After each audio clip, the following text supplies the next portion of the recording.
I'd like to call the order of Newbury Township Planning Commission for April 12, 2021. Please rise for the pledge of allegiance to the flag. Pledge allegiance to the flag of the United States of America and to the republic for which it stands, one nation, under God, indivisible, with liberty and justice for all.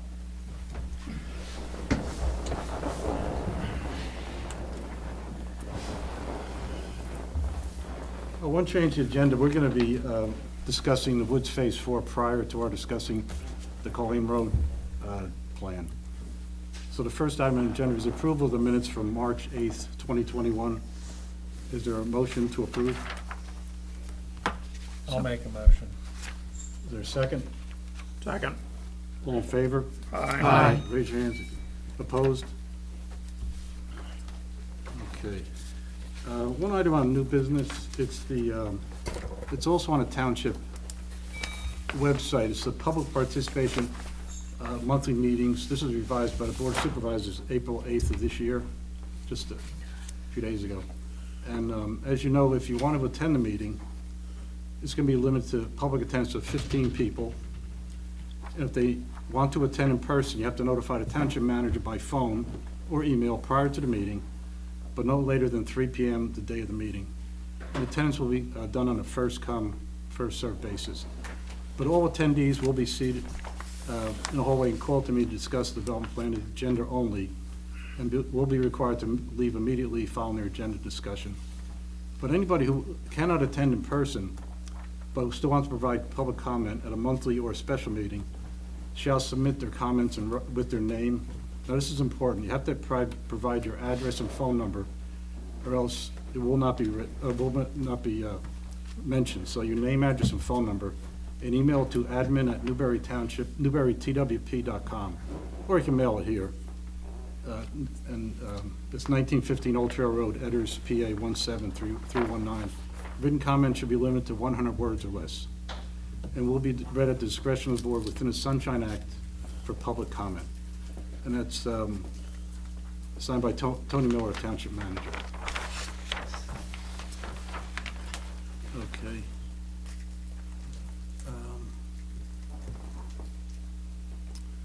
Okay, the first item on the agenda would be a subdivision plan, Woods Phase 4.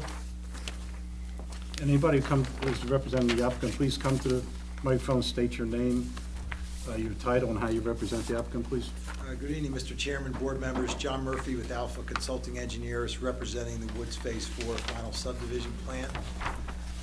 You may recall several months back there was a preliminary plan associated with this that was recommended for approval by this commission and subsequently approved by the Board of Supervisors. And then more recently, there was a Phase 3 that came before you, once again recommended for approval and approved by the board. We're here now with the Woods Phase 4 plan. It's basically 34 new building lots. It's going to connect Red Maple to the north and also provide the emergency access as approved during the preliminary plan process. With that, we met with staff, and we are in receipt of the March 29 memorandum from Mr. Rudy. We also received comments from county. Very minor. Our answer is will comply with any remaining minor comments.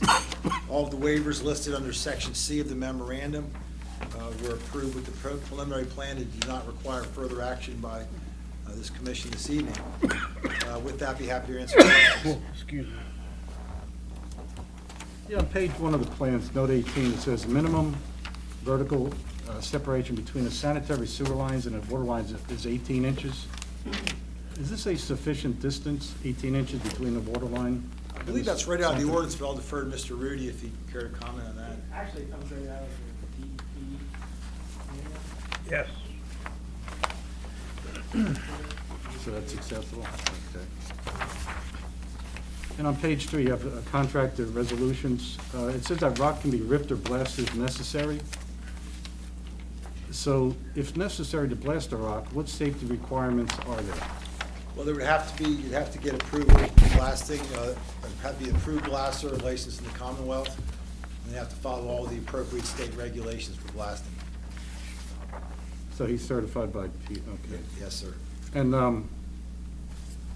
So like, how would you, like, what's the procedure? Like, how many, would the homeowners in the area be notified, and how big of a radius would you cover? I don't know the specific questions. The blaster handles that under their licensing requirements for the state. They do the appropriate notifications and apply the appropriate safety measures to follow state guidelines and minimize any impact on the neighbors. Okay. I was also thinking, like, if there was damage. They're all insured. Generally, when there's a large blast, I'll do a pre-blast survey, which protects both the neighbors and the contractor. So it's a pretty standard process here in Pennsylvania. We've got a lot of rock, as you know, and a decent amount of blasting in this area. Right. Okay, so they would, all right, so it's up to the blasting company to notify Yes, the sir. neighbors, take any damage? It's Yes, up to- sir. Okay, so it wouldn't be your responsibility. Okay.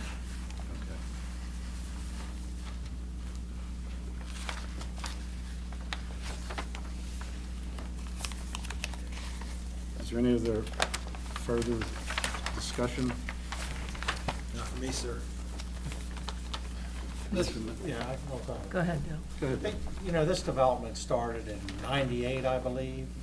So what efforts are you gonna make to, you eliminated the one entrance, the second entrance for the Woods Extended ain't gonna be built till phase 2 of that. What effort's gonna be made to that these people are constantly living in a construction site to keep the roads clean and that sort of thing? Is there any sort of plan for that? Yeah, obviously, we'll have to follow the E&S plan for keeping the roads clean, as you mentioned, Mr. Jackson. In terms of timing, I think you'll see the velocities really picked up now Yeah. in the market. And I think that you'll see both phases 3 and 4 go rather quickly. I know they have a couple builders lined up already. Okay. So I good. think from a timing standpoint, you're gonna see much greater velocity than you've seen in the last 10 years. And I think within really the next year or two, these are gonna be built. There's a lot of demand for homes in this area. Okay, great. So I'll certainly mention your concern to the developer, especially with the long-term residents. You make a great point. They've been living with construction for far too long, quite Right. frankly. So I'll mention that and try and get them to, do extra effort to keep them clean. But I think in terms of timing, you're gonna see this thing go pretty quickly. Great, I appreciate that. Thank you, sir. Along those lines, I know that it's not an approved driveway, but we, I believe, in prior conversations, discussed an emergency entrance for this phase. Yes, sir. What's the possibility of that being a temporary construction entrance? Let me check. I don't know. I'll see what the sequence is there now. It's not proposed as of yet, but I'll bring that up, sir. So you'll bring it up prior to the supervisor meeting? Yeah, I'll check that out. Okay, sure, Yeah. okay. That might lessen some of the hassle for the people that had to deal with it so long. And if you do get approval, how long would it take to start construction and an estimated end time? Well, we're going through the MPDS process with the county now, so probably take us the next couple, take a couple months to go through that process. And I imagine they'll be starting shortly thereafter. The phase 3 that you recommended for approval a few months back, I think that's getting rolling now. There's not that many lots in phase 3, so I think the intention is to roll right into 4. So I don't know the exact timing, it depends on sales, but as I mentioned before, it's gonna happen pretty quickly. So you're not building it prior to somebody purchasing the home? What do they go No, to them? construction will start, they're working on 3 now, and that'll Right. roll right into 4 pretty much. No, what I mean is, when a person goes to the model home and they talk to the real estate agent, Right. they pick and choose, you don't build it prior to that, right? They may build a couple spec homes, Couple spec homes. to give them some examples.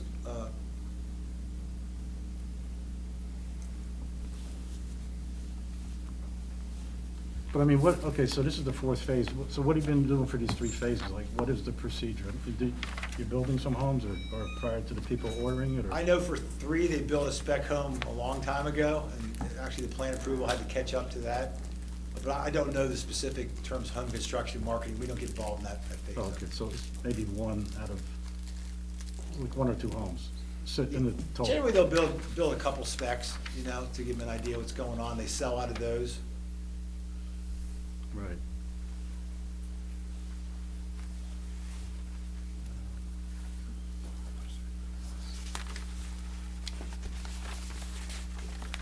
Chairman, I have a couple of questions, Oh, if I sure, go could. ahead. Thank you. I'm not familiar with the history of I wasn't sitting on the planning commission, so I don't know the history. What is the total number of homes that will be constructed in the woods?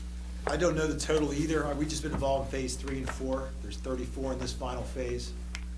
Okay. 150 maybe? I don't know the exact number. There's 238, I think, for the woods extended. I don't have those numbers, I'm sorry, ma'am. Okay. Well, I think Dale probably knows. Yeah, it's better handled than Yeah. the full I process. think there, He's like the got the woods history. extended, I think there was 238 If you had additional extended homes. in, yeah, okay.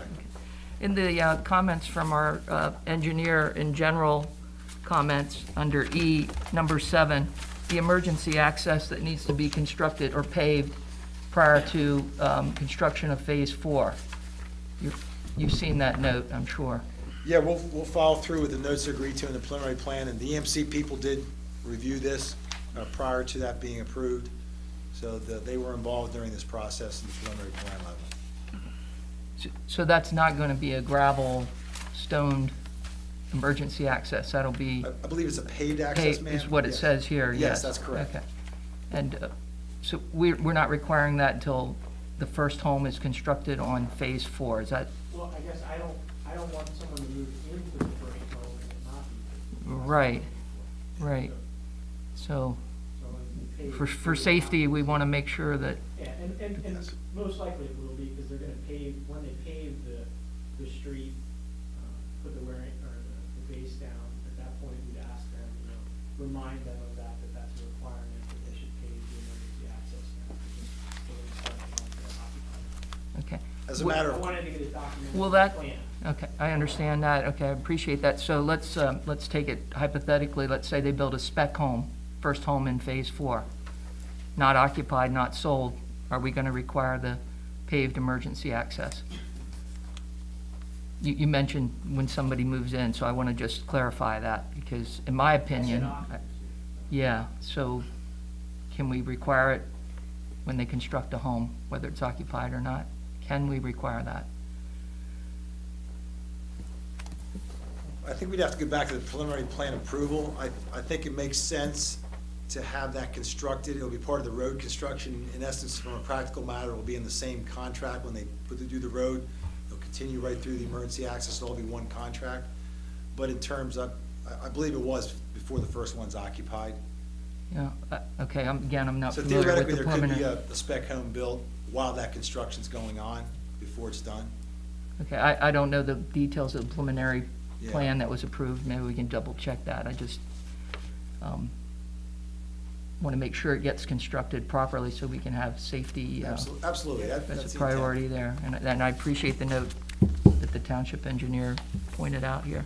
And Do you, also- do you happen to know what recreation, I'm sorry, Like, what recreational dollars have been contributed to the township? Do you have that I information? don't know, but as part of this plan approval, they'll be donating the appropriate per unit amount in the Okay. ordinance.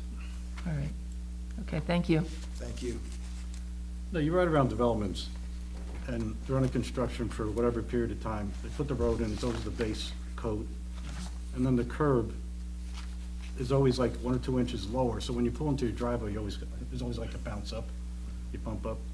So what you're talking about is just the base coat, not the finish coat, correct? Well, in terms of the emergency access, I'll probably just finish that when they're doing No, I'm it. talking about where the homes are, not But the in emergency terms of the access. road, they put the base course down. Right. And then during construction, there's a lot of trucks rolling through it, so they don't want to put the wearing course down and dedicate it to the township until the majority of the construction vehicles are off it. So it's really about the quality of the product that's being dedicated for public maintenance. So you're gonna do the base course, so you're not gonna do the second finish course until all the homes of that phase are completed? Generally, the wearing course is not put down until a majority of the construction is completed. That's our typical policy. Okay. And that's consistent with municipalities throughout the area. So majority of homes, okay.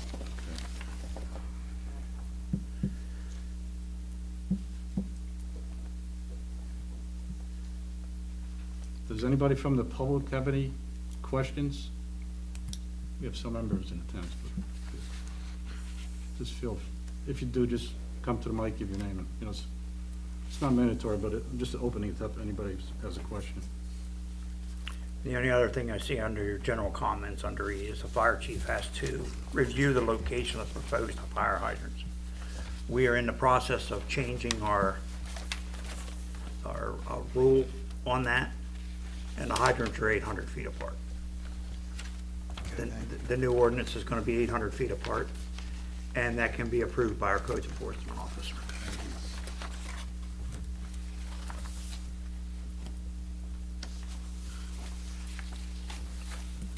I realize the rest of the development isn't at that, but the new, we want to bring up to work. Our attorney's in the process of putting that new ordinance together. Gotcha. Thank you.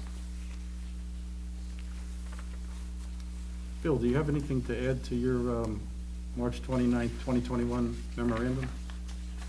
No, I don't have anything further than.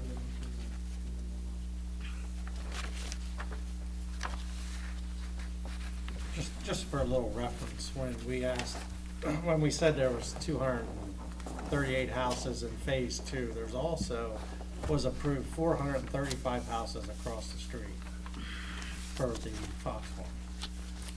So That's pretty good size. just to let everybody, catch everybody up to what's going on. Thank you.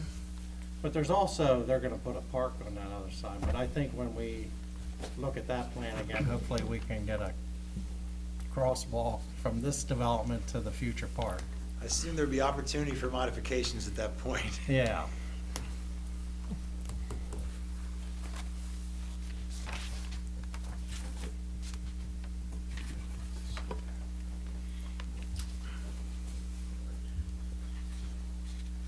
Any other questions or discussion? No, we've seen this Yeah. several times. So it looks like we're ready to have a motion for the final subdivision plan of the Woods Phase 4. Is there a motion for the final approval? I'll make a motion that we send a recommendation for approving these plans to the Board of Supervisors. Okay, so is motion, is there a second? Contingent upon engineers' questions. Is there a second to the motion? I'll second it. Okay, all in favor? Aye. Opposed? Thank you very much. Thank you.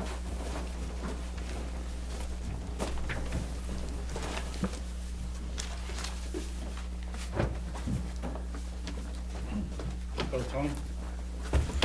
The next time we're going to discuss is Colleen Road, but before you call, actually, no, you can call the attorney. Go ahead.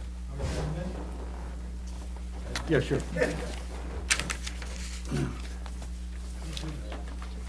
Colleen Road. Attorney for Problem.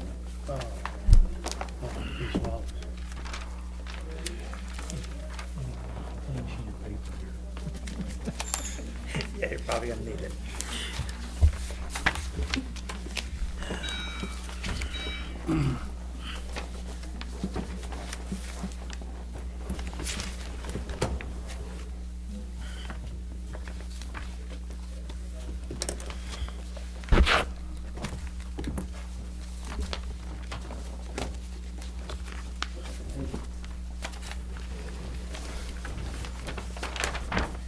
Okay, the next time on the agenda is Colleen Road, but before you come to the microphone, I'd like to talk for a couple minutes on how we got to this point.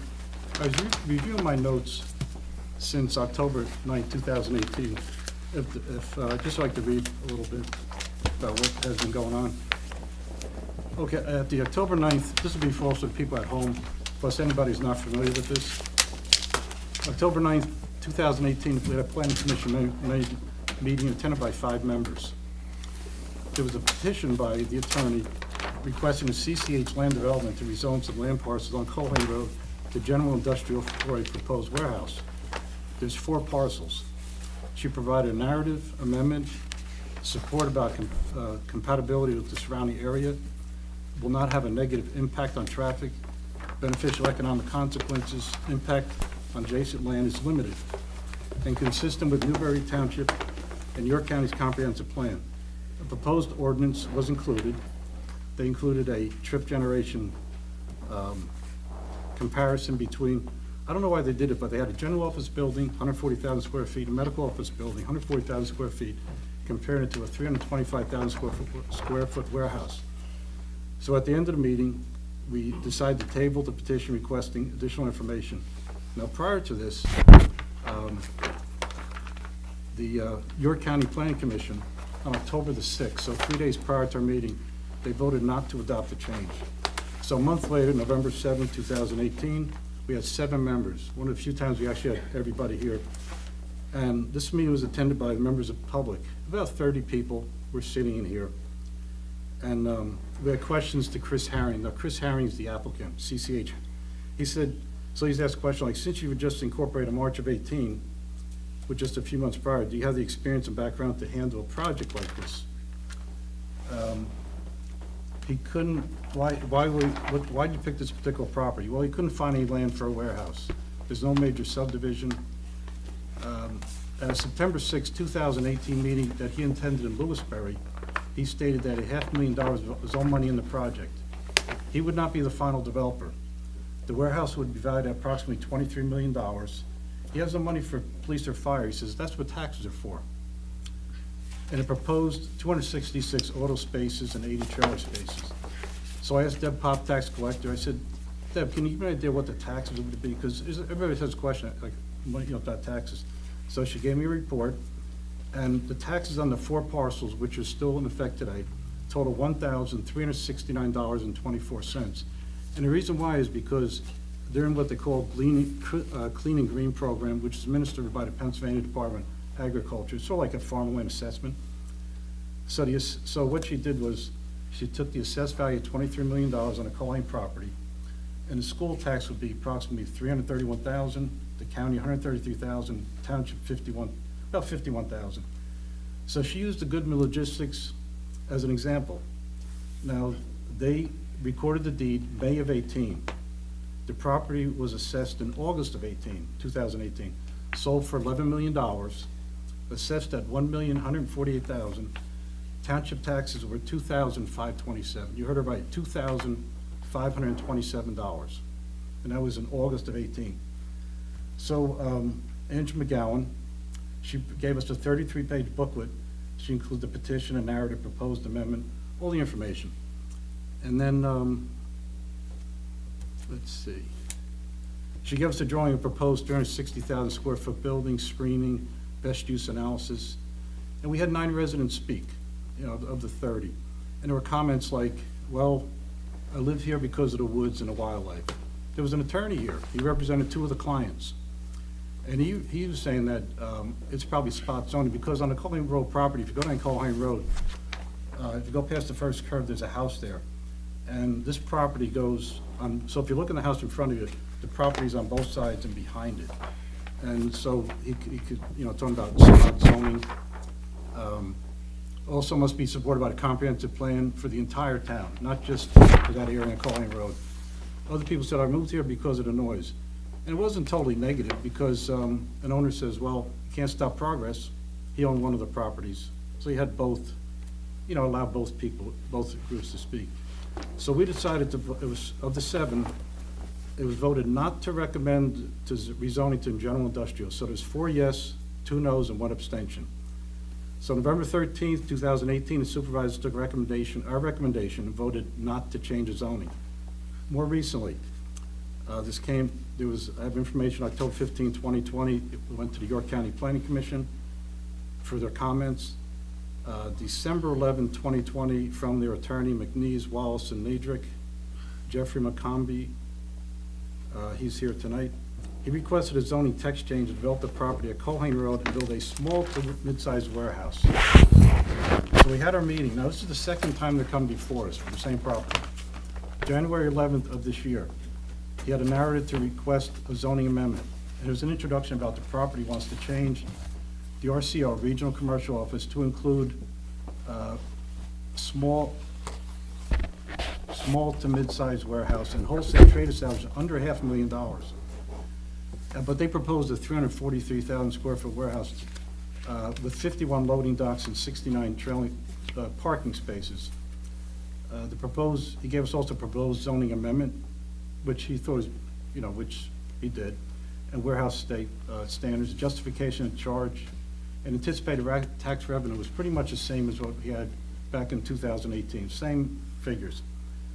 But he was proposing to amend zoning ordinance sections 209 and 525, estimated about 75 to 150 jobs. And I remember arguing with him, discussing. He tried to say that the change would be similar, because, you have to look at two buildings. You have a school and a warehouse. And he's gonna speak later, but to me, it's not the same. You can't have a school, everything's different. You have trucks come in, you have kids, it's totally different. But he's trying to say, well, you have the impervious surface. So anyway, the planning commission recommended approval, but we decided with 4 conditions. 1, the warehouse be a conditional use, not a permitted use. 2, the limit the size of the building to 400,000 square feet. 3, the berm should be at least a level 3 screening. And 4, access with limited highway access. So this is because the warehouse will be a distance from 83. Anybody familiar with that area? You know what I'm talking about. You go to Colhane Road, really narrow road. So there were 6 of us here. There was 5 yes and 1 no. So January 26, 2021, there was some letters read by Tony Miller, Township Manager. 2 of the letters said no. 1 addressed both the 665 Red Mill Road and Colhane Road, and they didn't want either part of it. So the other night I was listening to YouTube. Everybody's interested, go on to Newberry Township website. It says click here for Board of Supervisors meeting, but that's all meetings. It's not just, it could be Planning Commission, zoning. You click on that, you go to January 26, 2021, and at minute 38, that's when it started. Claire Wintermeyer brought up about the traffic on Cypress Road. Actually, 4 to 5 supervisors all made comments.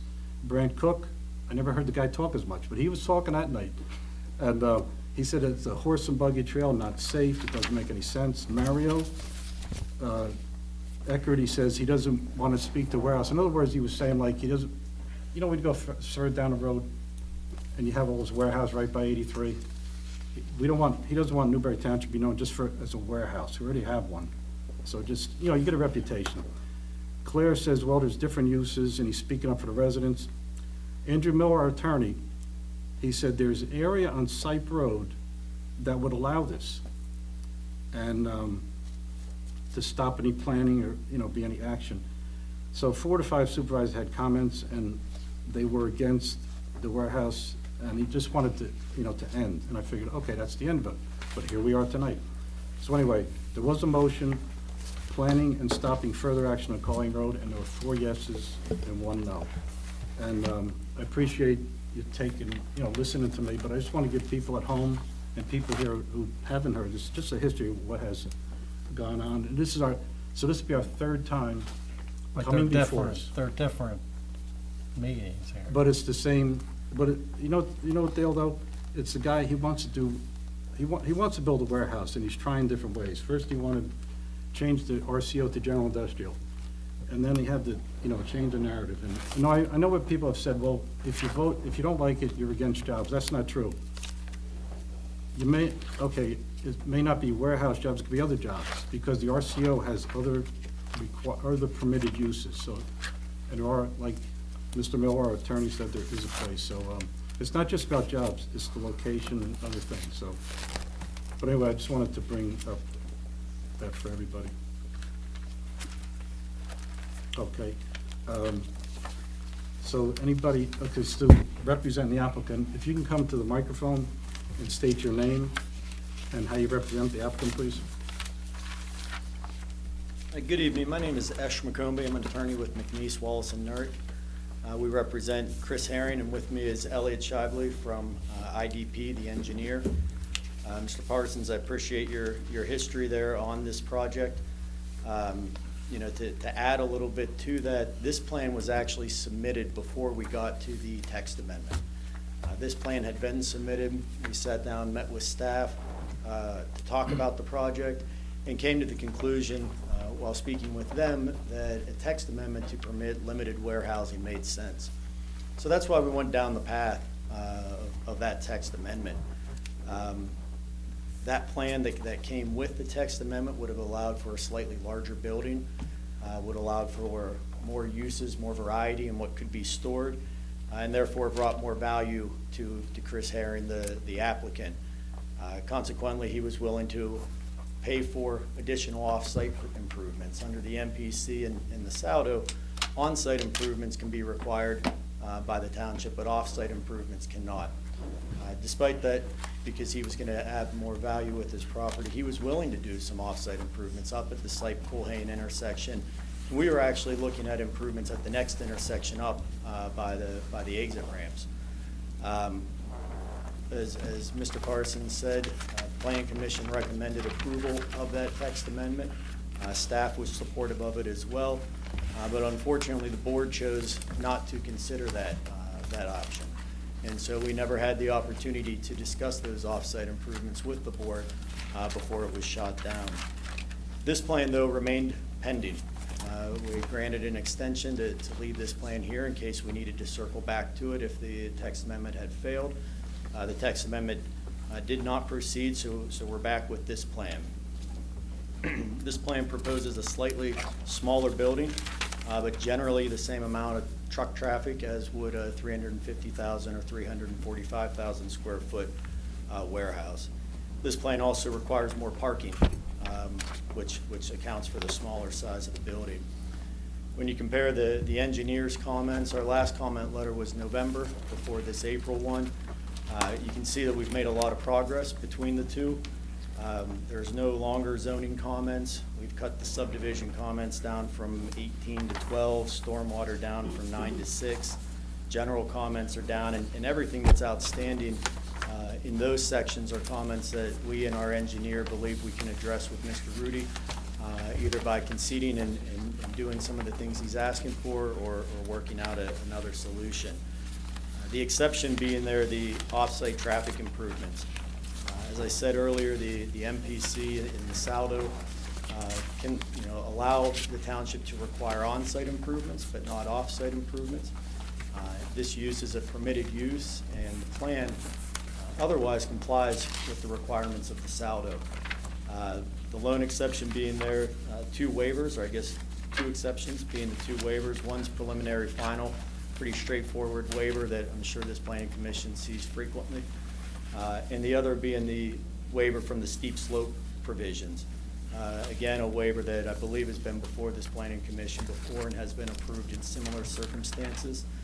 This property, just the way it is set up, you can't really develop it at all without touching steep slopes in some way or another. And so we are requesting those two waivers. Elliot Shibley with IDP is here and can walk you briefly through the plan, although you've seen it in similar iterations of it a number of times.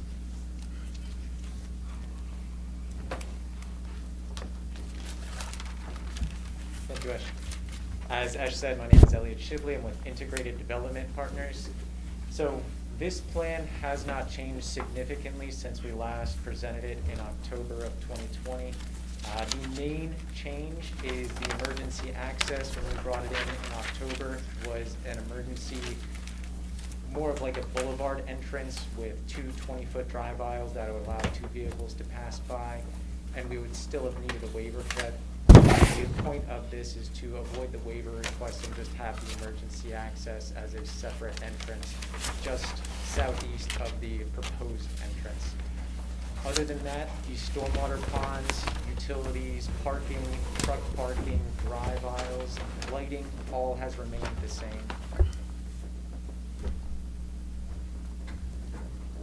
And we are still working with the township and the sewer authority on the pump station design and rerouting that all the way up through Site Road to connect in the intersection of Old Trail and Site.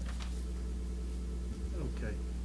Yeah, on the plans, on page one, actually you had two sets of plans. Oops. Two sets of plans here.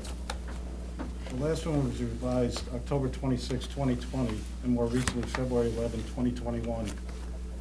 I went through, and they both are 51 pages. I went through them page by page, put them side by side. The only thing I could see was where on page one, you have parcel information on the older one. It says owner Francis Waite, deed book, But on this one, you have existing parcel information for parcels, so it lists the four, actually two couples and two individuals. And underneath says proposed parcel information, one parcel. And I thought about back in October, September 18, what it says on the bottom of page 1 of 51, it says parcel PIN number TBD, to be determined. Owner, Chris Herring, or new entity, TBD, to be determined. So it lists Chris Herring, who lives in Fairview Township. He has an LLC, which he created March of 2018.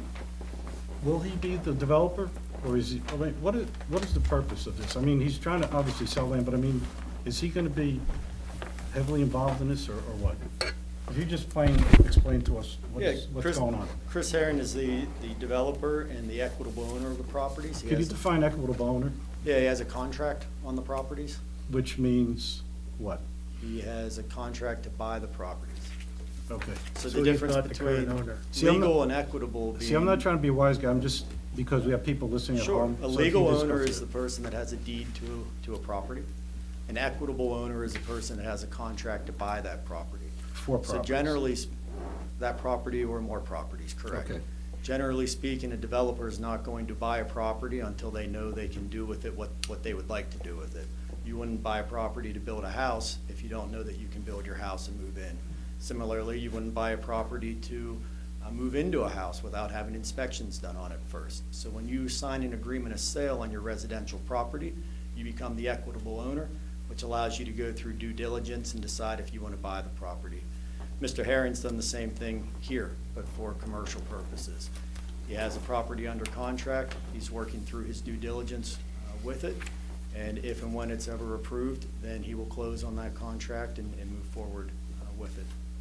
But will he be the developer? Or like, would you know that answer? I can't say. There are times where developers develop. I believe it's his intention to develop, but other times developers will do the initial groundwork, and then somebody else will bring the building vertical. It just depends on the project and how things work out. Because I'm just going by on past history, but what I told everybody, you know, at that time, he had $500,000 of money into the property. And obviously, he's looking for approval by the Plan Commission, by the Board of Supervisors, and decide what to do.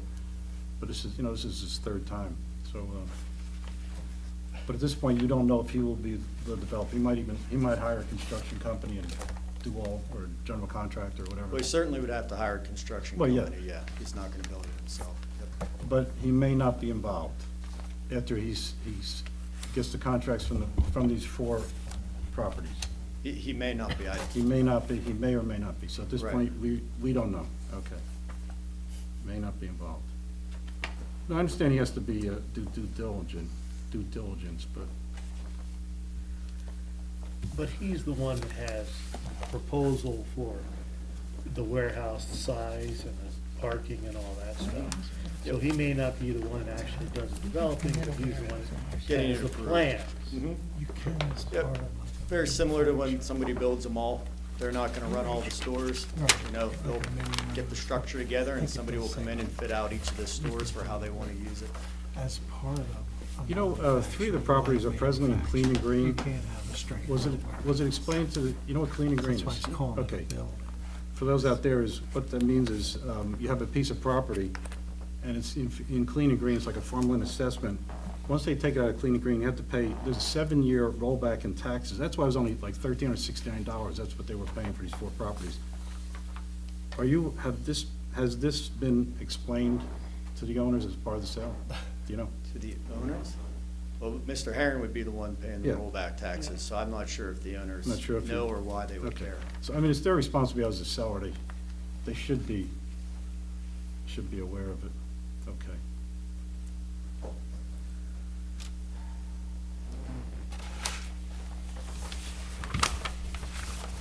Another thing I wanted to bring up, also on page 3 of your March 29th, 2021 revised land development plan, it talks about steep slope waiver, which we'll be talking about later, if they want a waiver for this.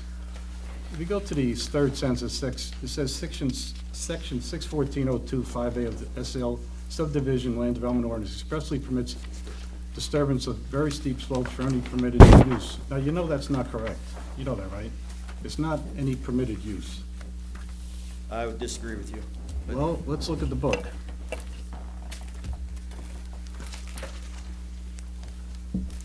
Let's see what that says. You go to subdivision land development ordinance on page 122. And 614.025A. This is what it says in our subdivision, Newark Township subdivision land development ordinance. No site disturbance shall be allowed on slope exceeding 25% except in conformance with section 402.3 of the township zoning ordinance, which is on page 110 and 111. So if you look at the zoning ordinance on page 110, 111, I mean, you could disagree all you want, but I'm just going by what I read. Bill, correct me if I'm wrong, but didn't we make an amendment to that ordinance? Yeah, that's what I'm, Did? sure if he's looking at that, Yeah. I don't know what he's looking at. Yeah, you're Oh, looking we at did the it, amendment or okay. what's in that? All right, sorry about that, okay.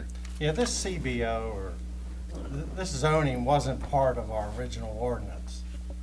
We had meetings for a year, we amended our ordinances, and at the time, we were saying that the steep slopes, we didn't want the steep slope ordinance in this zoning. Because the comment was at the time, if a developer wants to build a 100-foot wall, it's his problem. So, I mean, I'm pretty sure we specifically didn't want the steep slope ordinance in the commercial area. Because when we come up with this zoning, back in '08, '09, the supervisors at the time, it was during the economic crisis, and they wanted to create jobs. And that's what they did. And we specifically mentioned that we did not want, commercial developers to adhere to the steep slope ordinance. And we had Mia Meadows was a residential development. They had to get a zoning ordinance, or a zoning waiver to develop steep slopes in their development along a road, I believe. And I don't know if, when the warehouse up there, when they bought the property from the church, they put in a retaining wall, didn't they, or were proposing one, so they disturbed steep slopes. They got a waiver under the same provision we are requesting a waiver from. But I know that this CBO, the intent was we didn't want it to constrain commercial development at the time. That's what the supervisors wanted at the time. I understand things change. But that's kind of the history of that. Thank you. What, Bill, okay. I'm with Dave on this, as I was reading that, and same thing, along the same lines. What is the revision? The That revision says- of, if I remember correctly, because we just did this about a year ago, or a year and a half ago or something. The revision was that it was allowed in commercial with a variance. Well, you're the man, you answer it. The revision was that the 25%, previously the zoning ordinance had the 25% limitation joint alter up to 25% of any steep slopes. The board did not want to eliminate that entirely in the amendment, but the board wanted to be able to consider it on a case-by-case basis according to the plans that were before them. So we actually took those provisions and moved them to the subdivision ordinance as a new subsection in that section that you're reading. That subsection E has some requirements that the steep slopes be shown on the plans, the areas being altered be shown on the plans and the calculations. And then also says that only up to 25% of the very steep slopes can be altered as a result. The change in subsection A was there was confusion with the way the ordinance was written previously as to what you could even do if you altered those steep slopes. Previously, there was an interpretation that even if you altered the steep slopes, all that you could do in that area was have walking trails and a couple of very limited things. So the intent of that section was clarified that if you alter the steep slopes in conformance with the ordinance, you can engage in whatever permitted use would have been allowed in the underlying district for that area. So like if it's a commercial district, you could alter the steep slopes in accordance with the ordinance and conduct the commercial use in that area where the steep slopes had been altered. So I think the result is that and the reason that one of the reasons the waiver is being requested is that now that's part of the subdivision process as opposed to the applicant having to go and get a variance from the zoning hearing board. There's also in the subdivision ordinance two classifications of steep slopes. There's steep slopes and very steep slopes.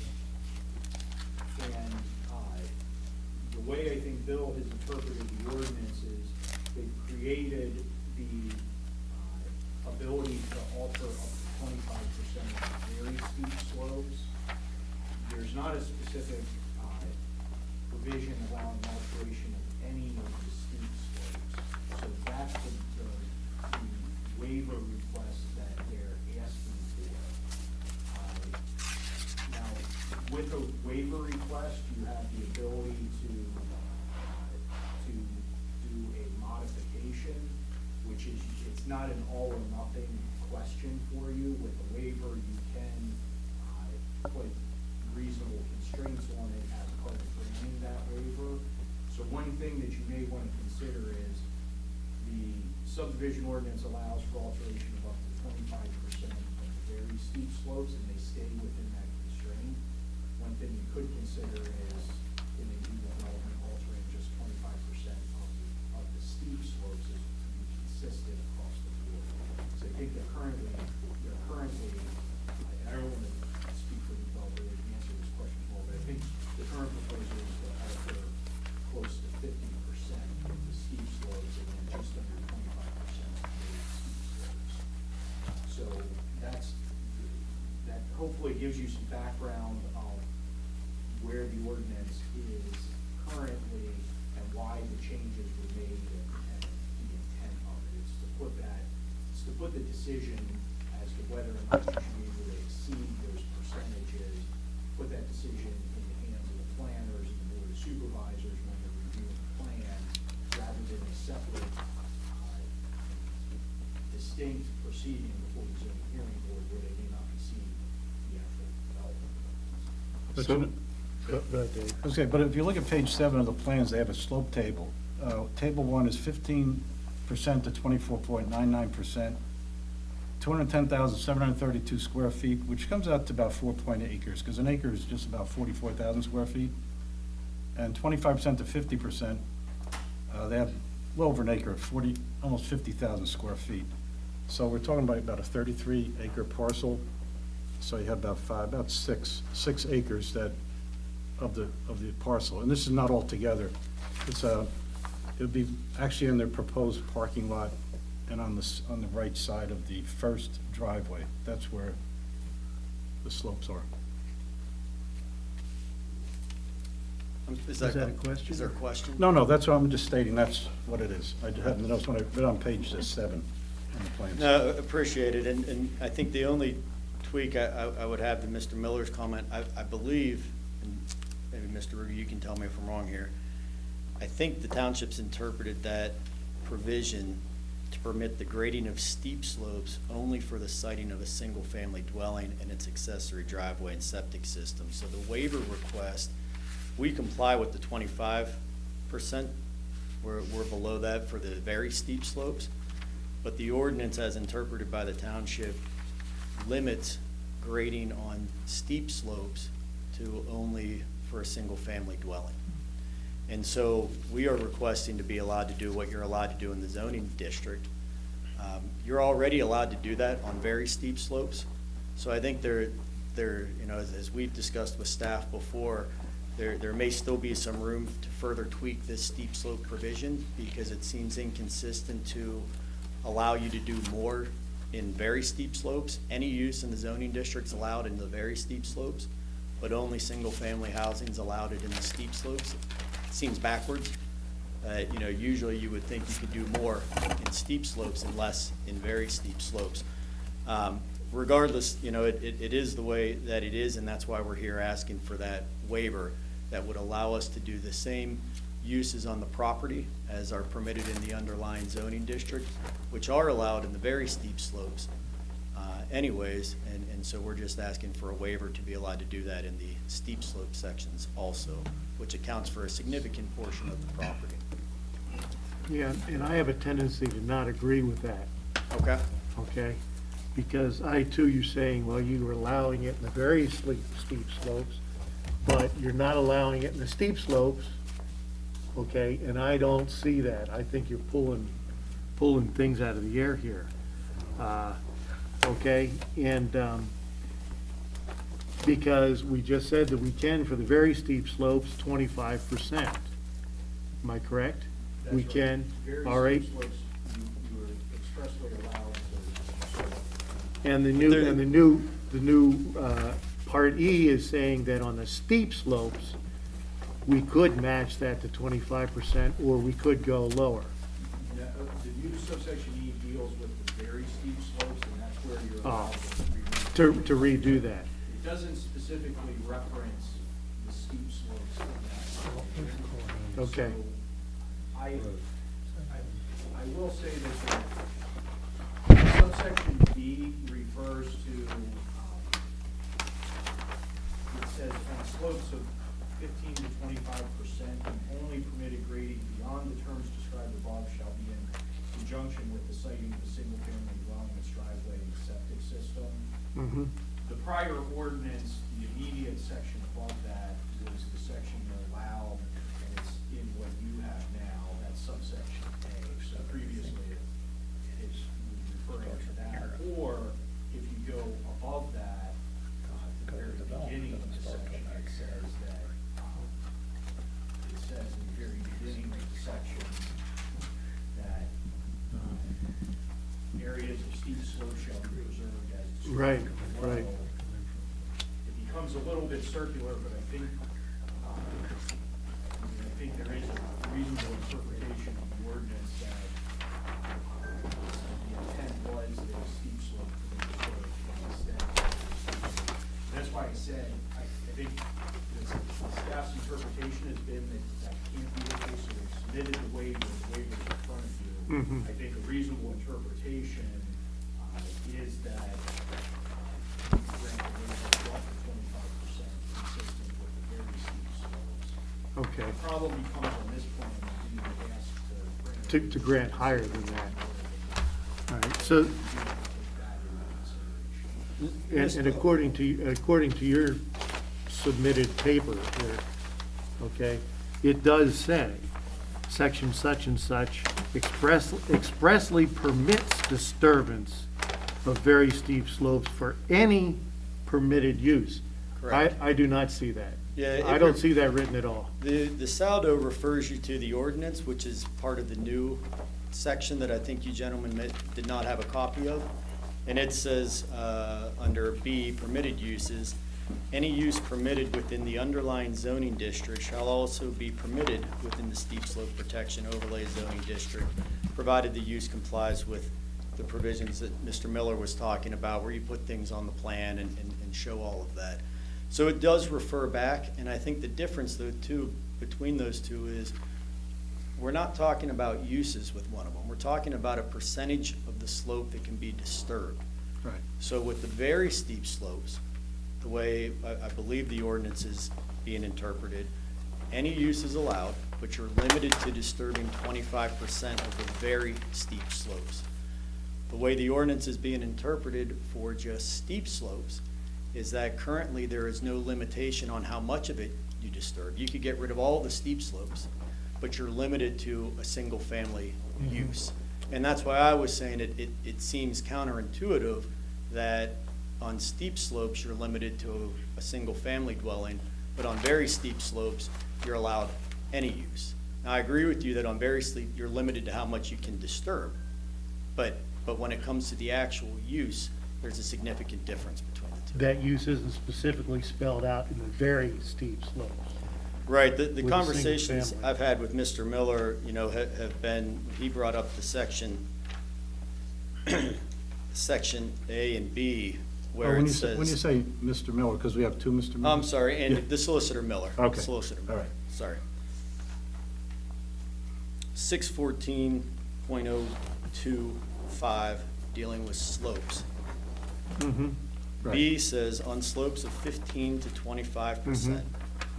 The only permitted grading beyond the terms described above shall be in conjunction with the siting of a single-family dwelling.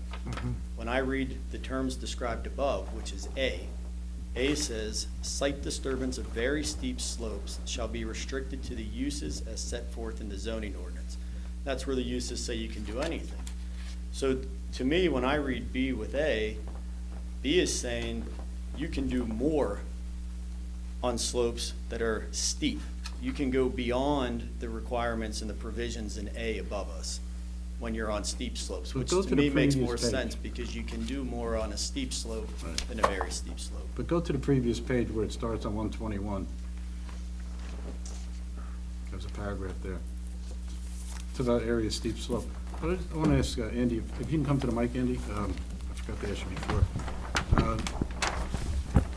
On page 122, it says, that's what I brought up before, no site disturbance shall be allowed except in conformance with section 402.3. And you brought up we have a new section E, but of the township zoning ordinance. Would 402.3 of the zoning ordinance be applicable for this section E? Yeah, it is still applicable for this, but what was clarified is previously 402.3 only allowed, in this overlay district, only allowed very, very limited uses, like I think hiking trails and recreation was one of them. Open space, parks, passive recreation, residential uses such as gardens, play areas, fences, and accessory uses such as fitness areas. Yeah, there's 8 uses, right? Yeah, there's a limited number of uses. Sure. The problem with that section, and one of the things that we're trying to correct in the amendment was that if you were in a commercial, where this was being applied in a commercial district, or in commercial districts with those kinds of projects, you're now saying you're allowed under the ordinance to alter steep slopes with retaining walls, et cetera. But you can't actually do what you're allowed to do in the commercial district with that area. It almost made the ability to alter any of those steep slopes useless or pointless in those areas. So what was clarified in the amendment is you're allowed those uses that are provided for in the overlay district. But typically, an overlay district sits on top of the existing zoning district. You're also typically with an overlay district allowed to undertake the uses in that underlying zoning district. So the overlay district provided for certain uses of those steep slope areas, but the underlying district, depending on where you were, for example, in residential, you would now be able to put commercial in residential. But if you're in a commercial district, you would be able to actually, you'd be able to utilize that area that was altered for your commercial purpose. You wouldn't have to put an entirely different use in that area, which again, would negate the whole provision allowing you to alter any of those steep slope areas in the first place. And the permitted uses, like you said agriculture, but So it will be the permitted uses for that underlying zone. underlying zone. The amendment added 9. You talked about 8 uses, there are now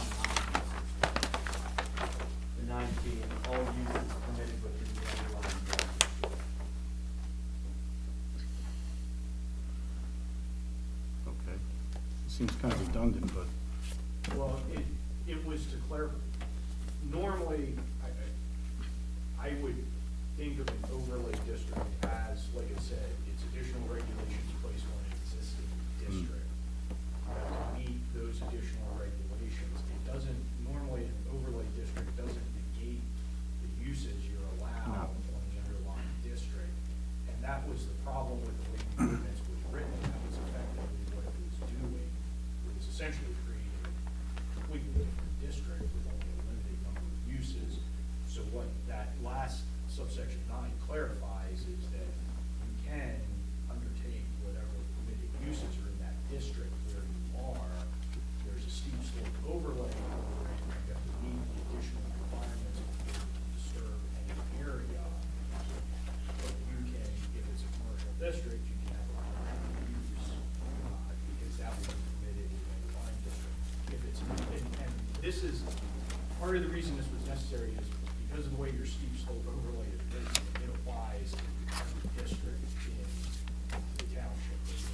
There Right. are all kinds of properties that have steep slopes that qualify for the steep slope overlay. So if you're in a residential district, the fact that you have some steep slope on your property doesn't create a different zoning district for that steep slope area where you only have 8 uses. You should have those uses and whatever was allowed on that property in the first place. It doesn't eliminate the uses that were allowed in that district on that property. So if you're in commercial, you would have commercial use. If you're in residential, you would have the residential use allowed, et cetera, if you're in agriculture. sure, okay.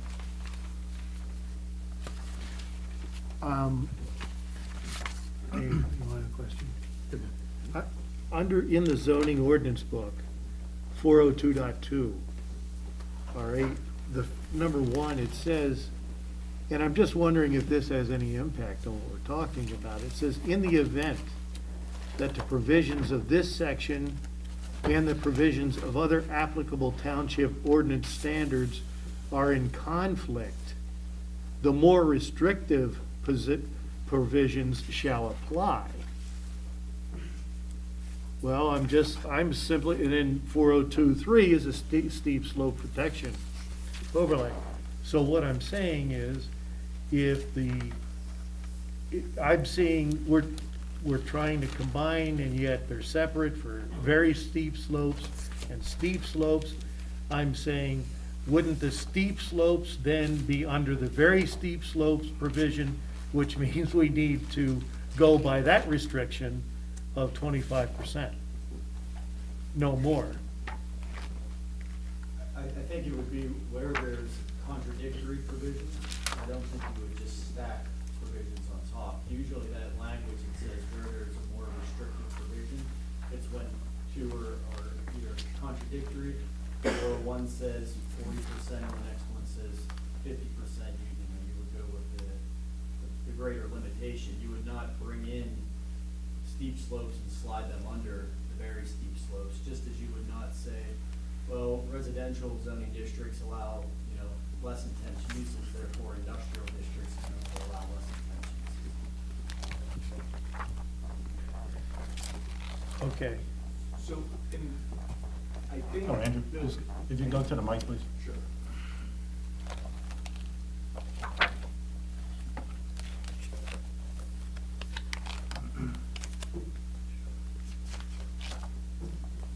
So, I think the purpose of that section, again, was, if you read that section in conjunction with the way the ordinance was previously written, it would be saying that the more restrictive interpretation of it is that you can't engage in any of the underlying permitted uses in that district. You can only engage in the uses that are in that section of 402.3, which again, didn't really match up at all to places where, like in commercial districts, you had steep slopes, and you expressly provided for altering or amending them, but then you were saying you can change them, but you can't do anything.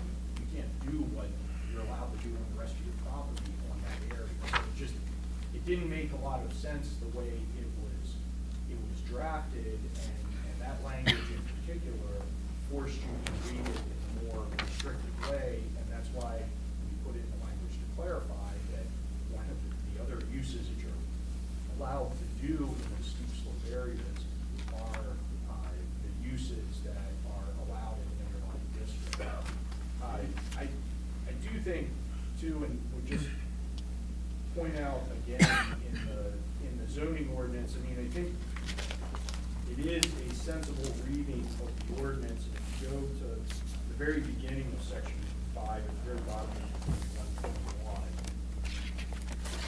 121, where it says, areas of steep slope shall be preserved as described below. I know it gets a little bit circular, but if you read the, even with the new A. What page are you? On 121 at the Of bottom the, of the subdivision. oh, okay, all right.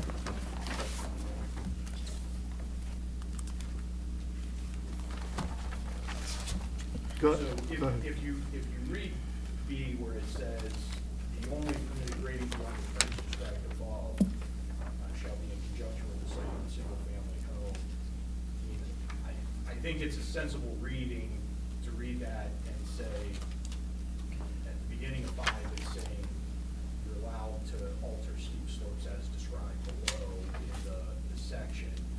I think the intent is that,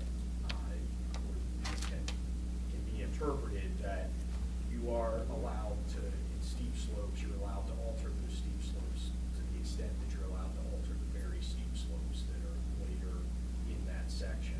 So it provides for altering very steep slopes up to 25%. I don't think the provision is saying that there's no limit on altering steep slopes, but you can only use that area for residential uses.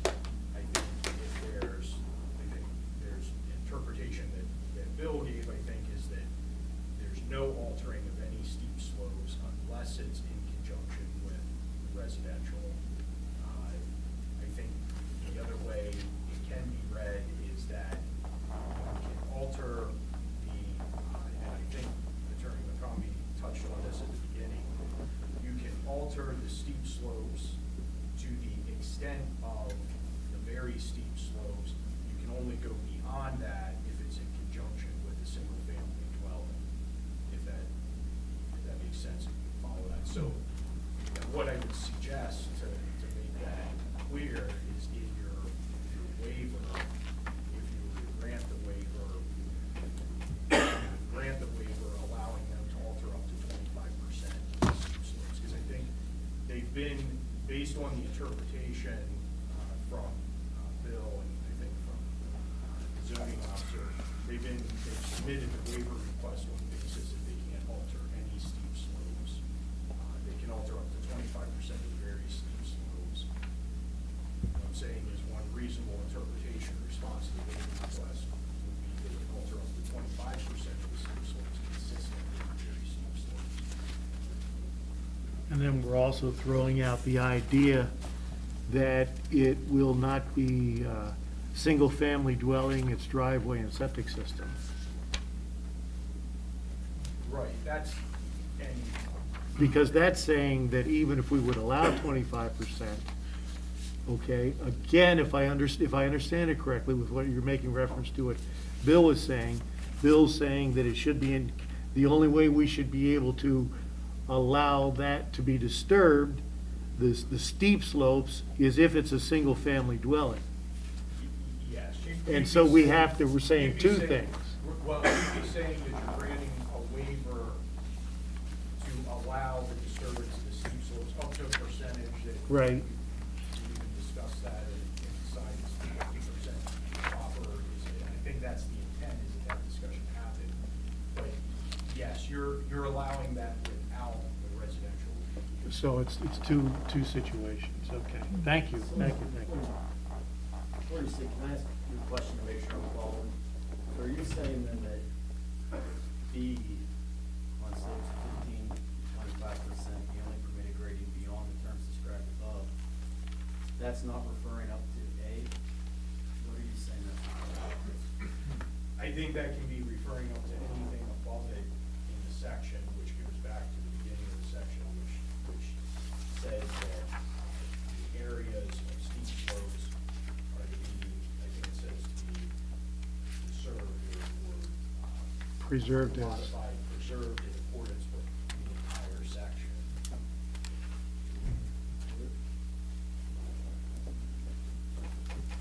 number 5 under slopes.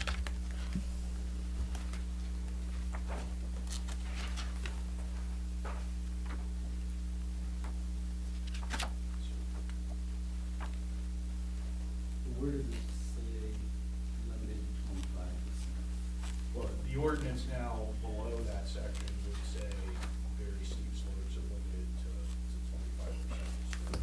But we're talking, this is referring to bulk, not flow. That's what I'm saying. It is somewhat circular because it's referring to all to provision below. See, and I think that's where I'm have trouble discerning it, is how can we accept a provision that's referring to something above it to be accounting for something below? And the alternate, I think, would be, as Bill has been interpreting it, is that there's no, it doesn't allow for, it no longer provides for removal of steep slopes. So Period. that the starting position. And Mr. McConvey, I think that's why you had an issue when you wrote a steep slope waiver analysis on page 3. It was almost like I'm reading this, it's almost like a catch-22, because you want to do construction, but you can't disturb the land, but you have to disturb the land to do the construction. Because, first of all, you applicant disagrees with the interpretation. They want a waiver from section 614.025. But you wrote, due to the properties, each individual's lot's peculiar size, dimension, combined with location, extent of steep slopes and very steep slopes and other development constraints, is necessary to grade the steep sloped areas, develop the property for use permitted by the RCO. Because of these condition constraints and character and size uses permitted in the RCO, is not feasible to develop the property in strict conformity of the steep slope standards. So I'm reading that, so it's therefore reasonable undue hardship due to property, each lot is different, you know? And that's what I was thinking, like, if I was looking to purchase property, I would, you know, try to work on my mind, is this the best place for whatever I'm gonna do? And, I mean, he made the decision, he's going on Culhane Road, I'm just talking about myself, I would, I'm gonna build a house, do I really want the steep slopes, or am I gonna put up a building? So, I think you had a problem, I think, yeah. Expressly allows Yeah. people to request waivers, but when they Sure. acquire or have an interest in the property, it can't be developed because of the hardship, Right. because there's more steep slopes. So I think when someone looks at a property, they understand that this is what the ordinance requires. And if I want to develop pursuant to that, I need to develop pursuant to it. But once I get into it, there's a reason zoning ordinances allow variances and SALDOs allow waivers. Because a single ordinance can't account for every single property in the township. No, of There are course. going to be properties that cannot be developed because of the provisions of the ordinance. And to avoid a taking, the law has allowed there to be variances and waivers. And in this case, it's not possible to develop the property with one of the permitted uses, which is light industrial, without disturbing some of these slopes. And so Right. we've done everything we can to limit the disturbance. And I think the waiver is, directly consistent with prior waivers for the same thing that the planning commission and the board have approved in the past. That's why we were requesting it. But wouldn't you agree, it's almost like a catch-22? It's like you're trying to do something, you can't do something because the ordinance is stopping you, and you have to write it, to the best of your ability. But like I mentioned before, this covers about 6 acres of the 33 acres is between 15 and 50% slopes and steep slopes, so. Dave, my comment too is it the ordinance that's preventing it, or is it the land that's preventing it? That's the land. Right, it's the land, it's not the ordinance. No. But it's just They that- want the ordinance to be changed so that they can now change the land. Well, we are not asking to change the ordinance, to be clear. We are asking to use one of the provisions. No, in you the want a ordinance. waiver. Correct. You want a waiver to it which says, forget that ordinance. So you're not changing it, but you're saying, forget that ordinance. We are looking at Okay, a so different that you ordinance can. provision that allows us to ask But in January, you were looking to change the ordinance, because you were We were not in changing January. The sections. board decided not to move forward Right, with that. but I mean, in January, you were looking to change, just 3 months ago, to change the ordinance. In to- January, we To allow the were- building of the April, property. So now we'll just throw Sure. it out. So now you're going a third way, trying to figure out the best way. We're going back to the second way. Right, well, I mean, this is your third meeting to try to figure out the best way to put up a Agreed. building. During discussions with this current way, we reached the conclusion with township staff that a text amendment might be a better solution. Right. The planning commission agreed with us in advance that, and then the board of supervisors chose not to move forward with it. So now we're back to number 2, correct? Right. Oh, Mr. Miller, can you go to the mic, please? I have a question for you. Is there a, no, this is their third meeting with us. Is there, and it's, okay, obviously, it's different things out there. It's the same end result. They want to put up a building. That's the end result, no matter what they want to do. Is there a limit to amount of times an applicant can come before the planning commission or the board of supervisors? Well, there's certainly a time limit on action on the plan. Right. And I believe the current extension runs out at the end of the month, so this is scheduled to go before the supervisors for action. That provision is mainly to protect the applicant so that the municipal body can't drag their feet on taking action on a plan or approving something. Yeah. Okay. And Which is good. string out the applicant. Right. So there is, as long as the applicant would grant extensions, they can come back to as many planning commission meetings as the planning commission of the municipality would allow them to. At some point, typically, what would also happen is questions would start to be asked as to whether or not they can actually comply with the ordinance if they keep coming back and But actually, though, this is a different situation, because it's 3 different things, because back in 18, January, and now, it's like, it's not the same. First time they want to change to general industrial, and then they had a zoning orders come before us, and now it's, now it's this, so it's like 3 separate issues, but the same end result, but, I mean, is there a limit to amount of different ways of coming before a board? There, the other attempts were different proceedings, different types of. Sure. Of proceedings, so you have the plan in front of you tonight. Right. Those other proceedings, although, they do probably say something about the use that is being proposed, although the plans that we submitted now say that it would be a light industrial use, not a warehouse use. Those other, I guess, those other approvals that they saw would have allowed them to simply to call it warehouse use and with a plan strictly for a warehouse use. So they were related to that on the plan, so. Just limits the customers that they can attract, I would think. Right, and it's something, the township would be able to enforce in the future, the zoning ordinance. I mean, if they were actually warehousing there, and the zoning ordinance has a definition of warehousing, if they were warehousing, the township would have to enforce the zoning ordinance in that situation. If they put a manufacturing use into the building, that would be in compliance with the existing zoning ordinance. Dave, I think at the very, very beginning in your announcements of all this, presentation, was it stated that Bill said something, and I think it was Bill that said something about the fact that there is land down the road that could accommodate? No, in Jamiller, at the. Yeah, okay. At the, So my question is that still true? That there's land that they could develop instead of this property for this particular use? I don't know that there's land in the RCO, and I'm not familiar with that statement in the minutes, but I think what I'm saying in that statement is there's other land in the township that would be zoned appropriately for that use. So For that use? Whether it would be a the zoning in the RCO, and I don't think the applicant at that time was well, I can't recall from that meeting if they were doing that. The zoning in the RCO wouldn't be exclusionary of warehousing, because warehousing is allowed in other districts. So in other words, there may not be land available, but we have land that's zoned that way that something like this could accommodate that. Yes. Yeah, okay, thank you.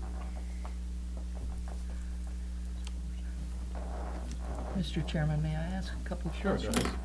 I don't want to get off subject, but I've heard a lot about steep slopes and our ordinance, and I would like to go back to kind of some basic questions here. The 4 lots right now, are you going to be proposing that be a subdivision plan and there would be one 33-acre parcel? Yeah, this plan consolidated those into one parcel. They would, okay. Now, I know you don't want to talk about January, but I'm going to have to bring it up. You were showing some off-site improvements. Didn't really look at the plan because we were focused on the text amendment at that point. I think there was some improvements proposed possibly for the intersection at Colhane and Sipe Road, with some additional discussions about improvements on Sipe Road. This plan that we're looking at right now, and correct me if I'm wrong, it's 33 acres with a approximately 7-acre building, proposed building, 301,000 square feet. That's 7 acres. You're looking at 69 trailer parking, 51 loading docks, and 390 vehicle parking spaces. Correct. There's no identification of what you would be doing with the building. Are you able to share what the intent is, or is there a tenant currently? On the first page, I think it's listed, the use would be light industrial use, which is a use permitted in the zoning ordinance when this plan was submitted. I know that's what is permitted and that's what you've said, but I think when you started speaking tonight, you kept using the word warehouse. I was using the word warehouse? Somebody was using the word warehouse, and I know that's not a permitted use. So we shouldn't have used the word warehouse in any frame regarding this lot or these 4 parcels. You would agree, right? I think when the term warehouse was being used, Mhm. that was the January discussion about rezoning, when we were talking about changing the zoning to allow warehousing. Okay, well, yes, your proposed text amendment, because we know our ordinances are not as strong as they possibly should be with respect to warehouse. When I look at the zoning map, Bill, I'm seeing this, what I think is the very cusp of the RCO. These parcels, is that at the very tail end of the RCO on? At the end of the RCO. That is, those are the final 4 parcels, that area right there of the RCO. Is that, am I looking at that correctly? Yeah. Okay. When I look at something like 51 loading docks and 69 trailer parking and 300 and some parking spaces, and I think about Colhane Road and no improvements under your current plan that you put here, no improvements, I know as a driver on Colhane, it's one vehicle. I mean, I'd have to move over. Our responsibility is to the safety and welfare of this community. How do you justify no off-site improvements, or that the fact that we would be looking at this kind of trailer truck traffic without any responsibility to the community?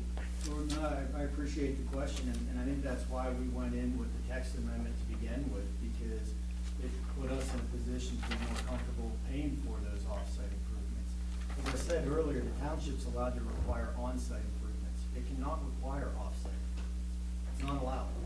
It may not be required, but voluntarily, in the spirit of things, many times developers will, contribute to a traffic light, let's say, a widening of the road. Right. So, technically, legally, you're absolutely correct. I'm not going to discuss the legal technicalities of this MPC or any of the other legal documents, but it's kind of in the spirit of things, right? We want a safe environment for our community and our residents, so. It is, and that's why we had submitted that originally, and then the board chose not to consider the plan that we have, the text amendment that we have with it. And as I'm sure you know, those improvements are not inexpensive, $200,000, $300,000, $400,000 to do those improvements. So for Mr. Herring to take something like that on, and offer to do it when he doesn't have to do it, So you're suggesting that the township should do it? I'm not suggesting that the township. should Because do it if at you all. can't get your vehicles into the property, what do you plan on doing?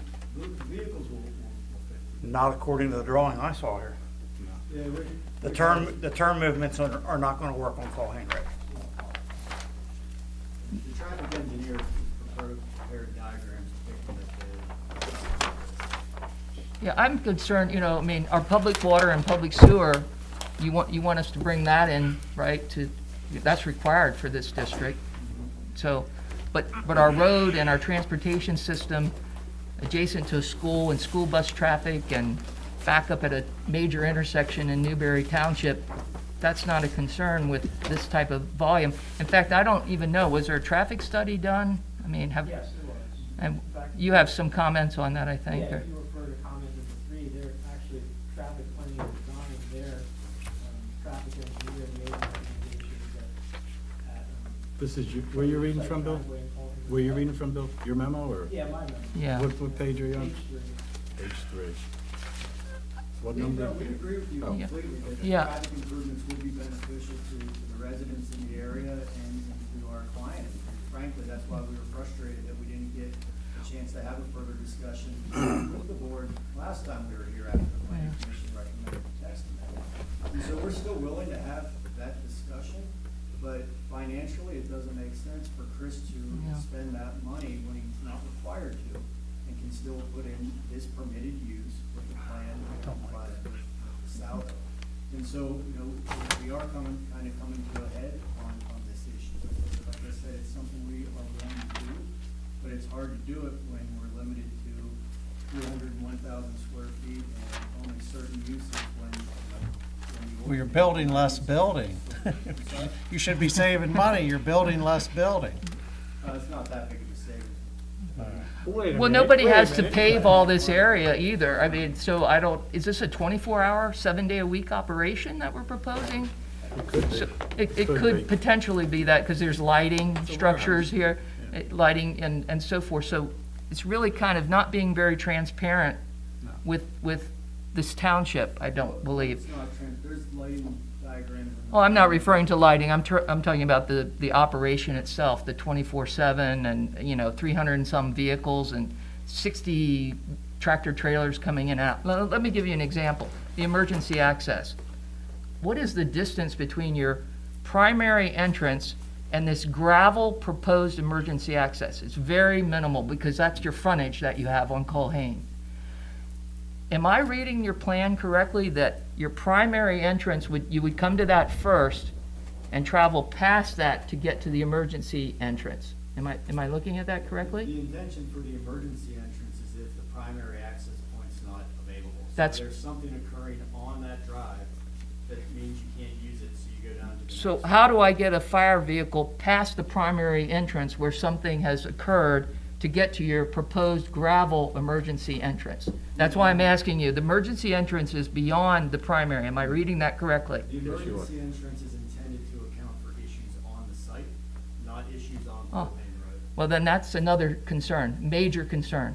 You have a building with potentially hundreds of people. Who knows what you're proposing to store in there? And our fire, police, first responders may or may not have access. I just required a development to have a paved emergency access. And you're gonna come in here with something this large and propose a gravel access? I mean, is he trying to kind of nickel and dime, save a little money here and there, or? No, I think he's trying to comply with what the saldo requires. Okay, at the very minimum, and you know that's the minimum, right?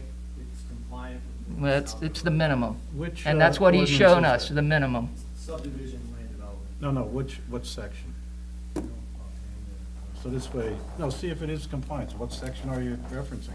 I believe it is, I think Mr. Rudy's only comments were with respect to stormwater and adjusting some curves down there, exactly, which we are willing to comply with. Like I said, we're willing to work with Mr. Rudy and comply with what he's requesting in the comment letter, with the exception of the offsite improvements. So, you know, these are issues that can be addressed and worked out with the township engineer.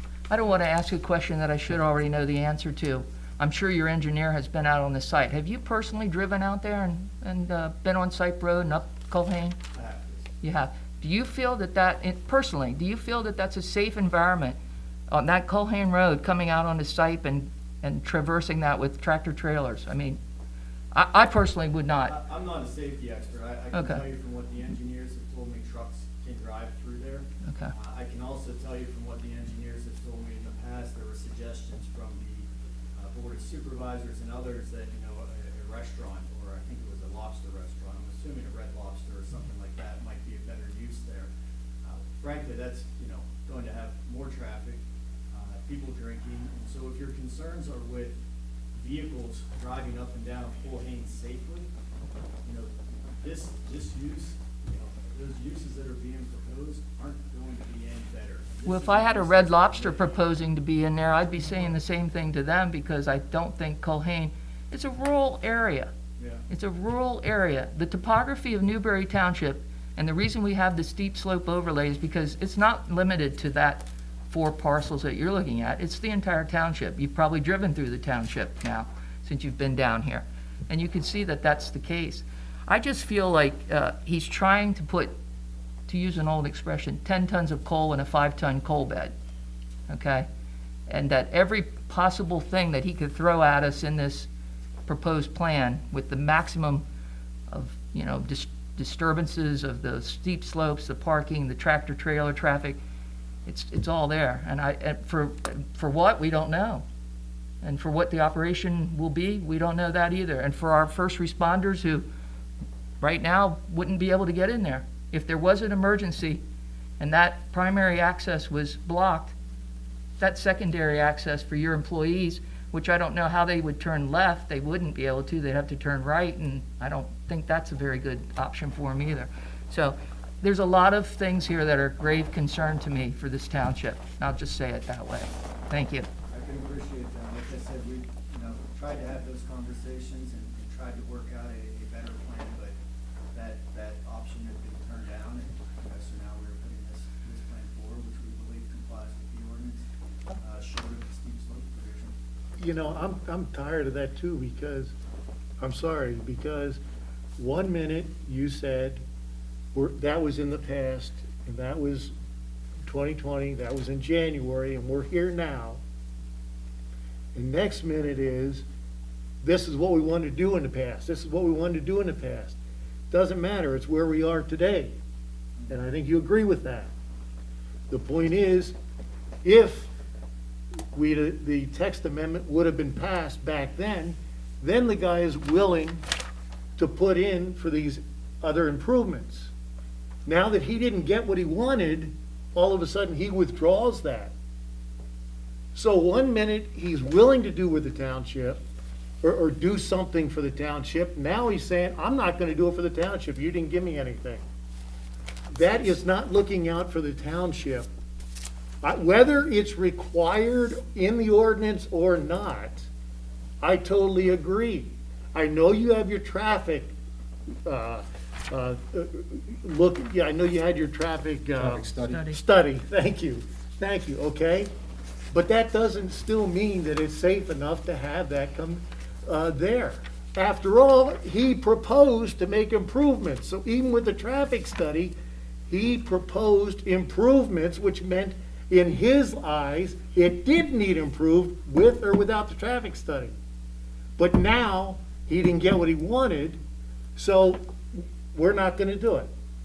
Yeah, I think I agree with all the comments that you made, with the exception being it was not that he didn't get what he wanted, so he's not gonna do it. It was the financial analysis changed when he had to do a smaller building and was allowed to store less things on there. The property, frankly, is just less valuable.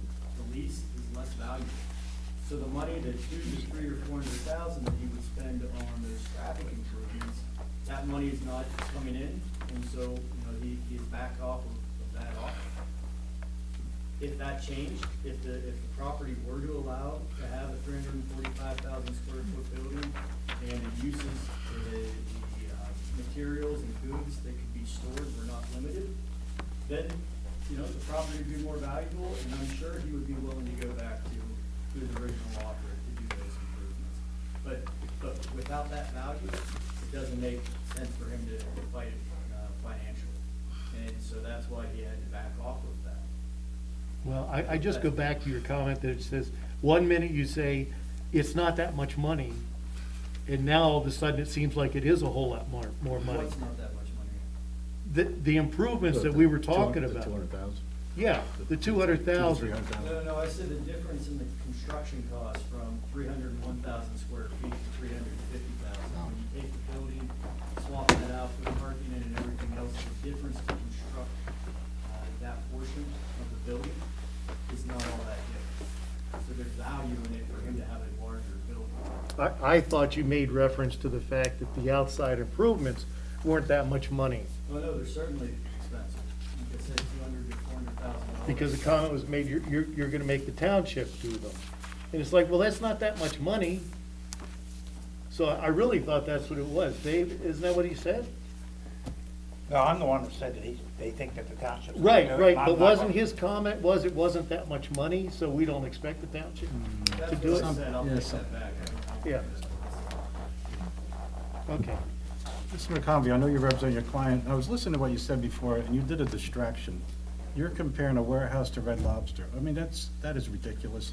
That was And a you could, no, wait, let me finish, wait a minute. Can you, let me finish, okay? Because I don't want to, if I get interrupted, I lose my train of thought. Anyway, there's numerous uses, right? But I mean, to compare a restaurant, you need, okay, right away, you put in mind, okay, it's a Dunkin' Donuts, right? That's, or something, right? Guy drank too much. But a warehouse is not the same as funeral home, farmer's market, car wash, cafe, automobile sales, retail sales. These are all uses permitted by commercial, permitted by right or conditional use. So you're talking about a warehouse 24/7.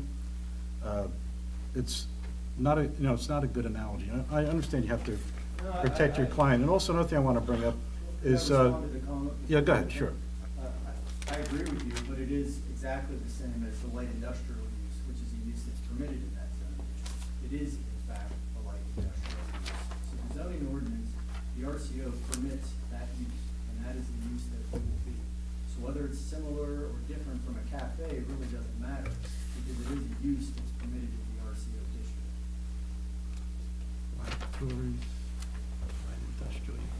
Which include manufacturing, assembling, converting, finishing, processing, packaging, storage, wholesale and repair, where applicable. And it references breweries, sugar refineries, agricultural, food, things of that nature. But at this point, we don't know what it is. It's just it's actually on the plan, it says building, proposed building. So we're not, and the other thing I brought up, I want to bring up also on the January 11th meeting with the road improvements, and you addressed some of it tonight, but you said if we have more money, we're able to fix, because our concern is, well, the property stops, on Colhane Road. What about from Colhane to site, that distance? And our concern is, making a road wide enough for tractor, if it gets even approved, wide enough for tractor trailers, anybody having an accident. And you said, well, if he can get more money, he can put in road improvements. However, it's almost like okay, so we're gonna give you, it's like carrot and stick. We're gonna give you this, however, we're not gonna give you that. But if we get that, we're not gonna give you this. So it's, and you did mention it tonight about if you have a larger building, you could have more money for road improvements. However, that's not a given. He's not given anything. And I'm thinking about, I don't think he's really gonna change too, compared to what he said to, a couple of years ago. He's gonna put in whatever he has to, and I don't think he's looking out for the best interest for the township, for the residents in that area.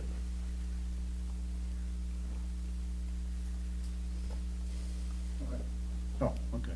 I thought maybe you had a response. Question?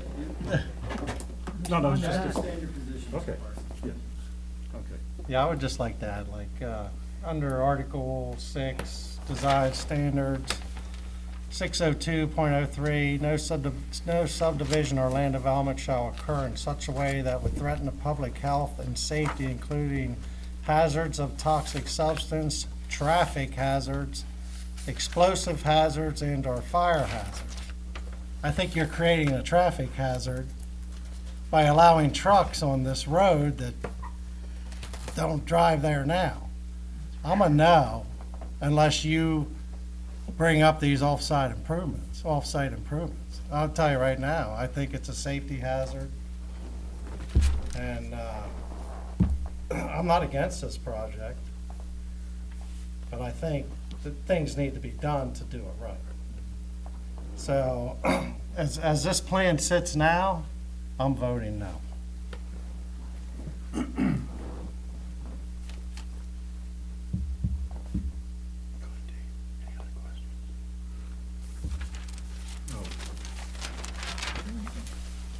I'd like to hear from James. Well, several things. I will say I don't like how the plan got around to this. That's just saying that.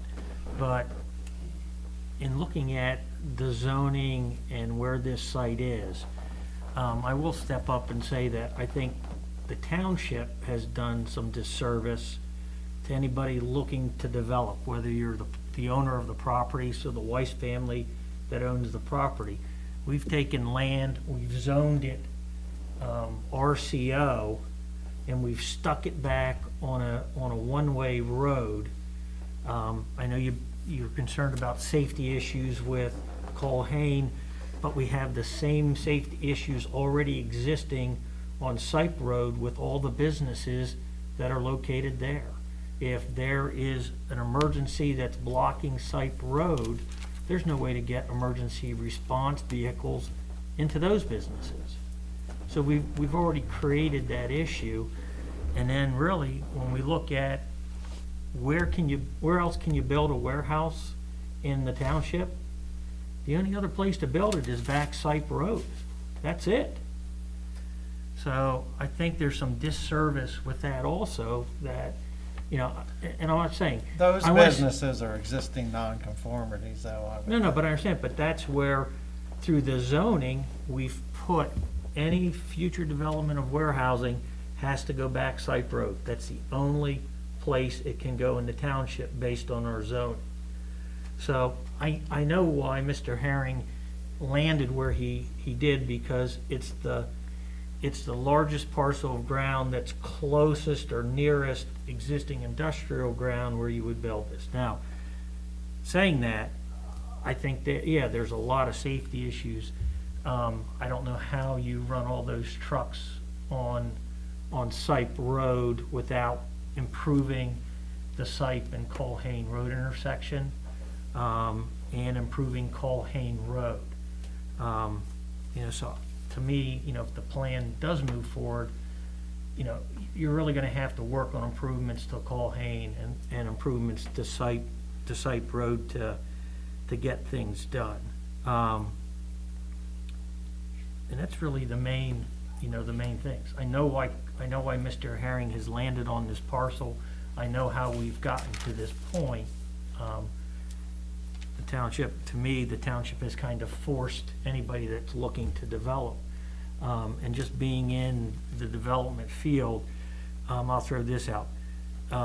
Based on the township's RCO and what we permit in the RCO, there's not a lot of developers, there's not a lot of prospects right now in this economy, in this world economy, they're gonna build that type of business that we're asking to be built in those areas.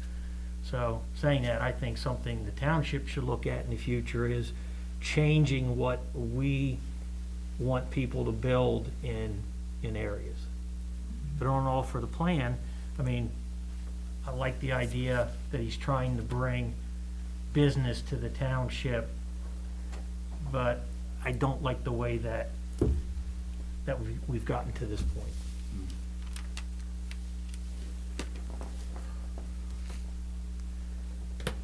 I appreciate what you had to say. I just want to say that I don't think we need to exacerbate the fact that because Sipe Road is, you know, has trucks on it and we would have a first No, responder, I that we agree. would just ignore that. No, I agree. Yeah, so, you know, but you know, that is a rural environment out there. Whether it should have been RCO, I guess that's debatable. That's why I was asking the question. It's on the cusp of the RCO. It's almost like, should that have ever been zoned that? But it's irrelevant now because it is what it is. But obviously, we've had this discussion before, warehousing is not a permitted use in RCO. Where we do permit warehousing and the fact that the township has had some major development in that area, you know, we've encouraged the township, or we're urging the township to take a look at our ordinance and strengthen it where we need it to be strengthened. Because we're getting this kind of pressure from not just this development, but from others, I'm sure. So that's something that we can't solve here on this planning commission or even in one meeting, but certainly something that should be looked at. And warehousing and wholesale trade establishment is already defined in the zoning ordinance, section 525.61, but you have to do it, permitted as provided in Article 2. So warehousing is already defined We're in not there. talking about a warehouse, we're Oh, I talking know about that. light industrial. We're talking about a proposed, actually it says proposed building, so yeah, right. Yeah, the use of light industrial, Mr. Rudy had stated, I think, includes manufacturing, assembly, converting, finishing, processing, packaging, storage, wholesaling, and repair. And those are a lot of things that already occur in warehouse buildings and logistics centers. They assemble, they convert, they finish, they process, they package, repackage, and they store. It's essentially a warehouse limited to certain goods. And that's why at the end of the day, we would be more than willing to address those offset concerns that you have if there was more certainty to the ordinance or to how we're allowed to use this property and put on a slightly larger building, which ironically, under warehousing, it reduces the parking by, 100 some spaces. But also clarity with respect to these uses or these materials that can be stored. I think you've heard me say it before, it's odd or silly to me that you can store furniture, but you're not allowed to store baseball bats. How are these uses, how are these materials and goods chosen? And why are they what they are?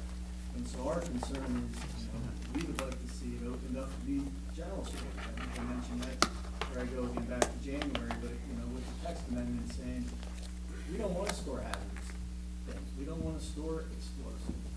We want to store what makes sense to be stored there. And if we were able to store what makes sense, and if we were able to have a slightly larger building, then, that significantly increases the value of the project and makes the offsite improvements much easier to swallow. But we were put into a position where that wasn't possible. And Mr. Herring already has a lot of money invested in this project. Is in a position where he intends to continue moving forward. One thing you mentioned baseball bats, but on section 8 it says woodworking, cabinets, and handicraft products. So a company could come in, do the woodworking, make the baseball bats. But if you just keep your defined definition, baseball bats, okay, there's some question. But if they're coming in to make the baseball bats and then store them, that's acceptable. So. The other thought I had from your last comment was just simply the fact that if the text amendment would have been passed in January, what you're now saying is you would have changed Site Road and all that stuff because there would have been more money there because you'd have built a bigger warehouse. So now we're going from this size warehouse to a much bigger warehouse and more traffic probably, et cetera. So all of a sudden now it went from a smaller thing to a bigger thing, and is that good for the township? So For actually, something like that? Yeah, actually, so a couple of things there. One, we're talking about a building, not a warehouse, as Ms. Chapman pointed out. But second, when you look at the light industrial uses, the manufacturing uses, where you have large shift workers coming in and out, often create much more traffic than what you were describing as a warehouse. So light industrial, I think generally speaking, is going to be a larger traffic producer than a place where there are items being stored, repackaged and packaged. It's it's a different animal to some extent when it comes to traffic. And second, from the analysis that we've had from the traffic study, the increase in traffic from a 301,000 square foot building to 345,000 square feet is not all that.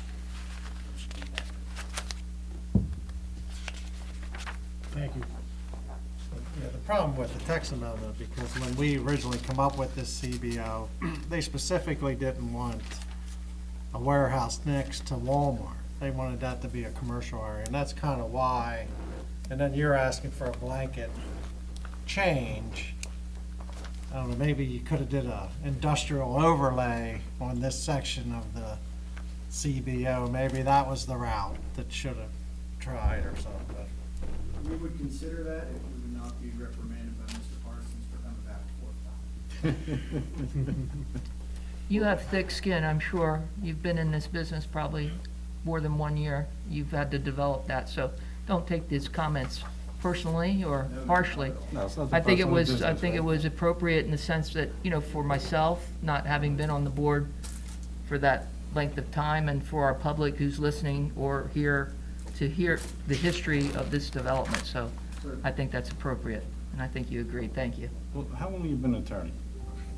Me? Yes. I've been working for this for 7 years. I mean, as an attorney? 7 years. 7 years, okay. And, All right. You know what it is? He's representing the applicant, we're representing the residents, we understand, so it's nothing personal. We have to ask certain, no, so it's okay. Nothing personal, only business, right? But you did make the statement, what did you say? Somebody else, I just lost my train of thought, but. Can we vote? I think we're Yeah, we've talked. beating a dead horse. Okay, is there any other further anybody from the public? I'd like to say something. Sure, come up to the mic and say your name and your address.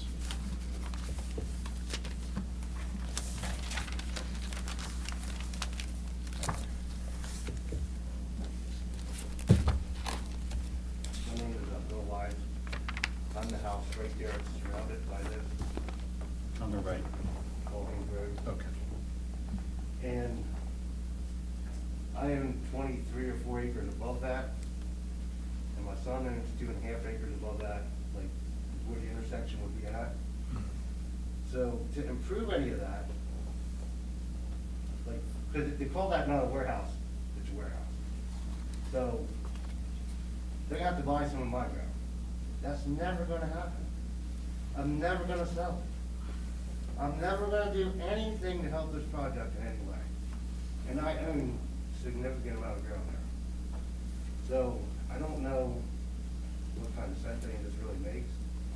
But if you got up and down through there, that is just ridiculous, completely ridiculous.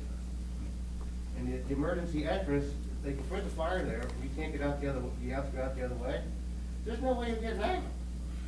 Like, you can't go the other way to Colhane and turn and do anything. By Sheep Bridge. Yeah. Right.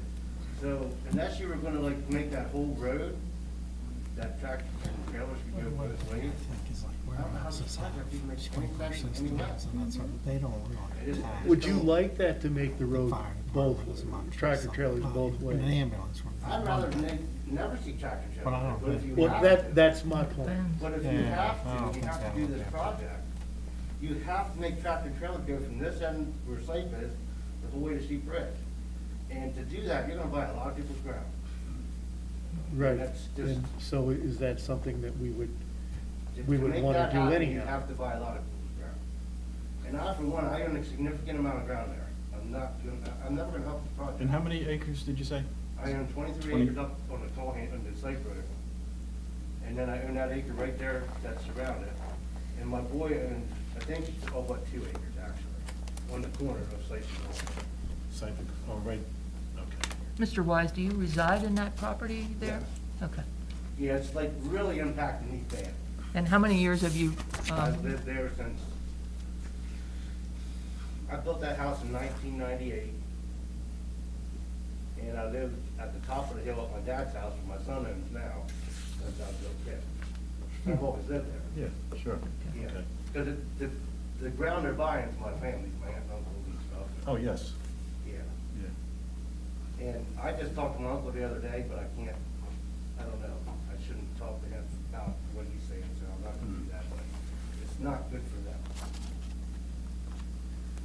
Thank I you. don't know. I don't know what else to say, but it's just, to me, it's just so ridiculous. It's really ridiculous. Because they've never approached me about buying new ground or nothing. They did not. No. Okay. They did back in 2018. Because, yeah, because I was thinking about buying, selling it to them. I was. I kind of started all this myself. There you go. I kind of did, but it's completely ridiculous, and I wish I never did it. Like, I should be kicked. I should have never did it. We all make I shouldn't have. mistakes. But when you see Thanks. millions of dollars, they kind of makes you feel deep down stuff. Well, it happens. Things happen. Thanks, buddy. Could you state your address for the minutes, please? My address is 25 Colgan Road, European, PA.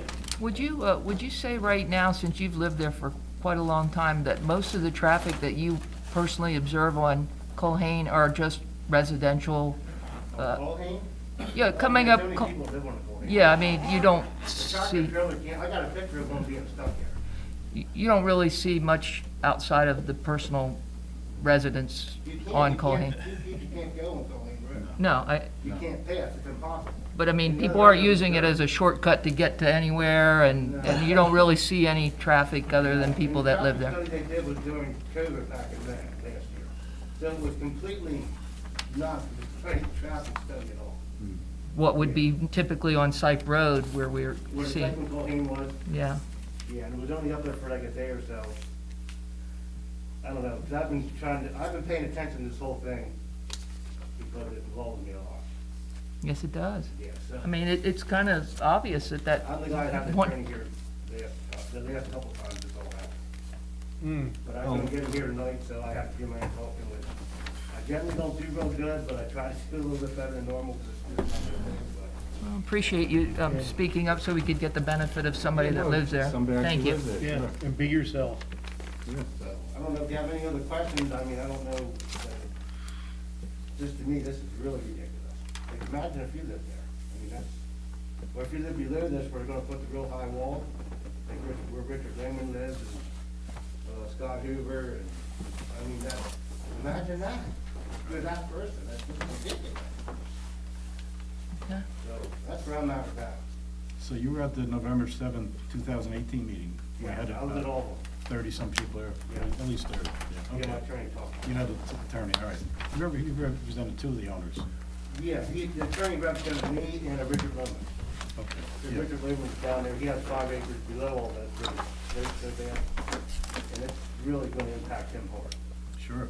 Well, everybody in that road would really, but certain people more. We're probably the worst, but it's totally down the ground. And the sad part of that is, that right of way they have is in between there.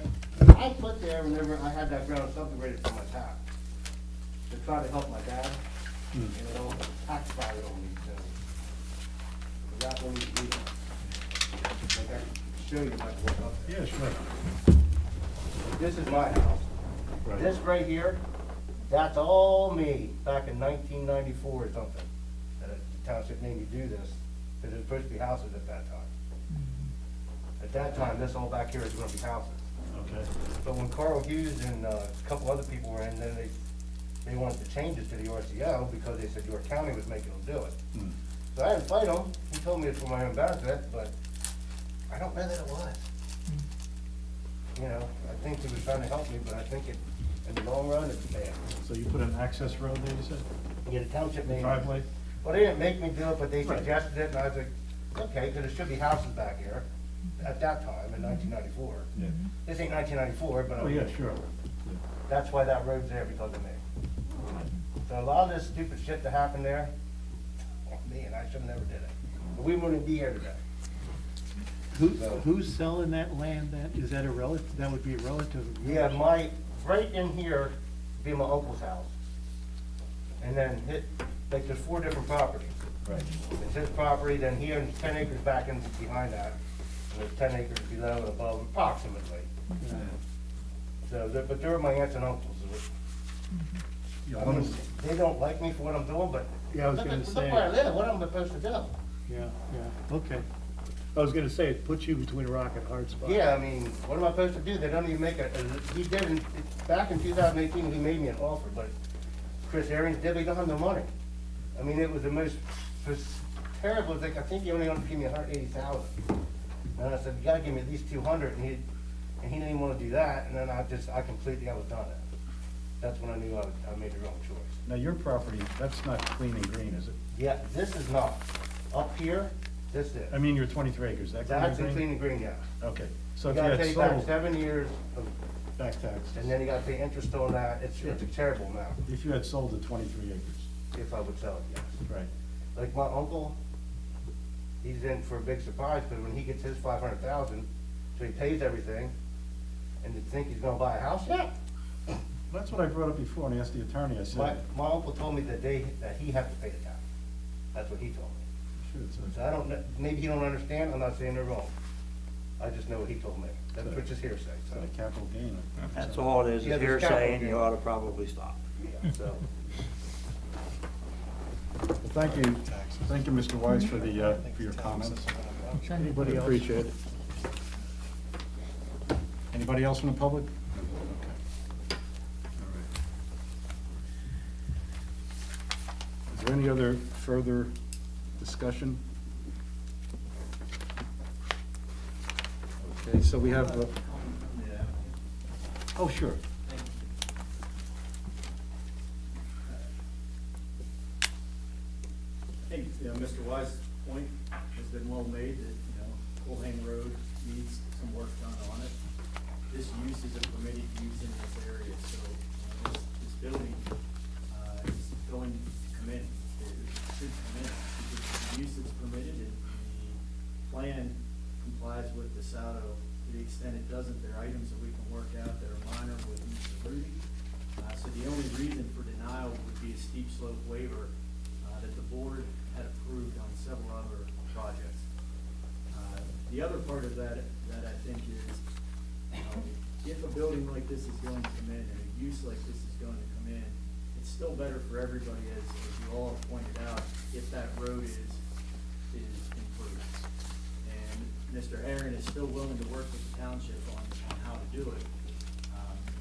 We're willing to have those conversations. I don't know if, along with whatever the planning commission's recommendation to the board this evening might be, it might also be good to, recommend continued discussions on how to address Colhane. That's all I have. Thanks. Okay. Go ahead, Bill. One question there, I mean, at one point. Oh, Bill, can you go to the mic? Yeah, sure. We have to get more mics. I mean, if you're saying that the developer is willing to work with us with regards to Colhane, at one point, you were showing widening of Colhane from your end of the property to Site Road. Now you're currently not showing widening in front of the wide property or at the intersection. When you did at one time show it. Right, we're doing, we're offering the on-site improvements at this point as required. I thought I just heard you say that you were willing to work with the township to. And again, that's what is a complete no for me. If I don't have it definite that you're gonna work.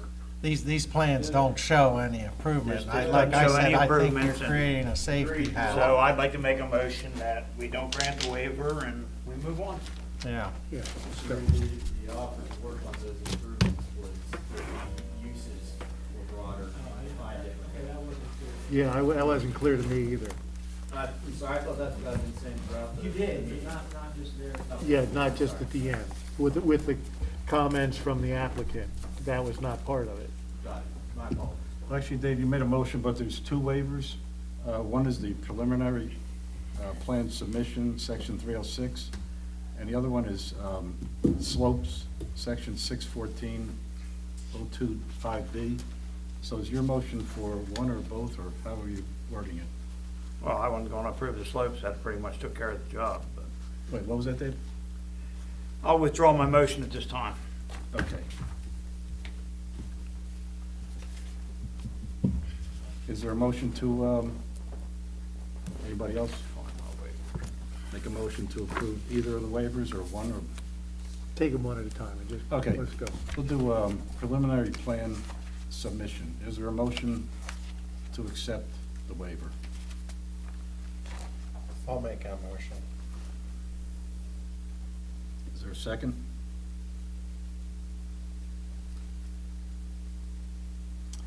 Okay. Waiver's not approved. There was no second. Okay, the second one is slopes, 614-02-5B. Is there a motion for the slopes, approval of the waiver? I think, I would like to make a motion that we approve it as it was said, 25% on the steep slopes. Is that what we talked about? With the new section E? Right. That we approve the waiver that he's allowed to disturb 25% of the steep slopes.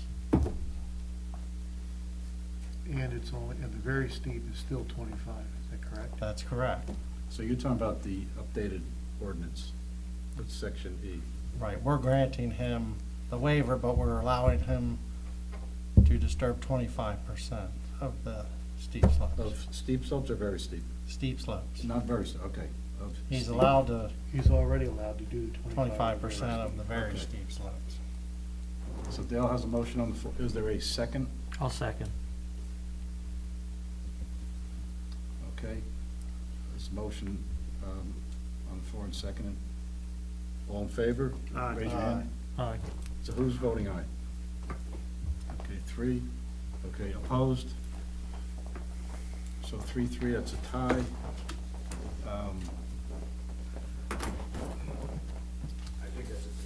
Yeah. Denial of tie is a denial, okay. So neither waiver has a, okay. Never had a tie before. Isn't that where we bring in the vice president So. Yeah. to break the tie? That's a different. Okay, so now voting on the approval of the plan. Okay, so we're gonna vote on the approval of the plan. This will be for the proposed building at Colhane Road. Is there a motion to approve the plan?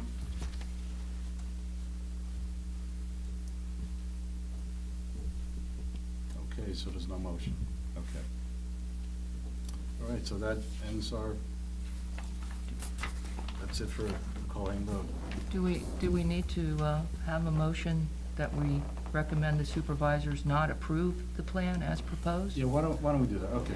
Did you want to do that, Tony? I'll do that. Okay, so how would you word that then? That we are recommending that the supervisors not approve the plan for Colhane Road as proposed due to some very serious safety, health, welfare of our residents, including the lack of off-site improvements, the traffic, the Traffic impact. emergency responder The question, access, right, yeah, sure. and other, steep slope is a serious concern. Any other- And other items that were discussed here. Okay. So Tony has made is there a second for the motion? I'll second it. Okay, Jeff, second. Any discussion on this one? No? Okay, all in favor, raise your hands. Aye. Aye. Is that everybody? Opposed? Okay. So that's unanimous, okay. So I think the supervisors have heard us. And the next step will be at their next meeting. Will come up, so. Okay, well, thank you, gentlemen, for attending the meeting. And thank everybody for listening to me earlier tonight. and discussing Make a it. motion that we adjourn. Well, is there any other further business? I guess not. Okay, Jeff has made a motion. Pardon? Second. Okay. Motion to adjourn, Jeff, Dave, all in favor, say aye. Aye. Opposed? Okay, thank you.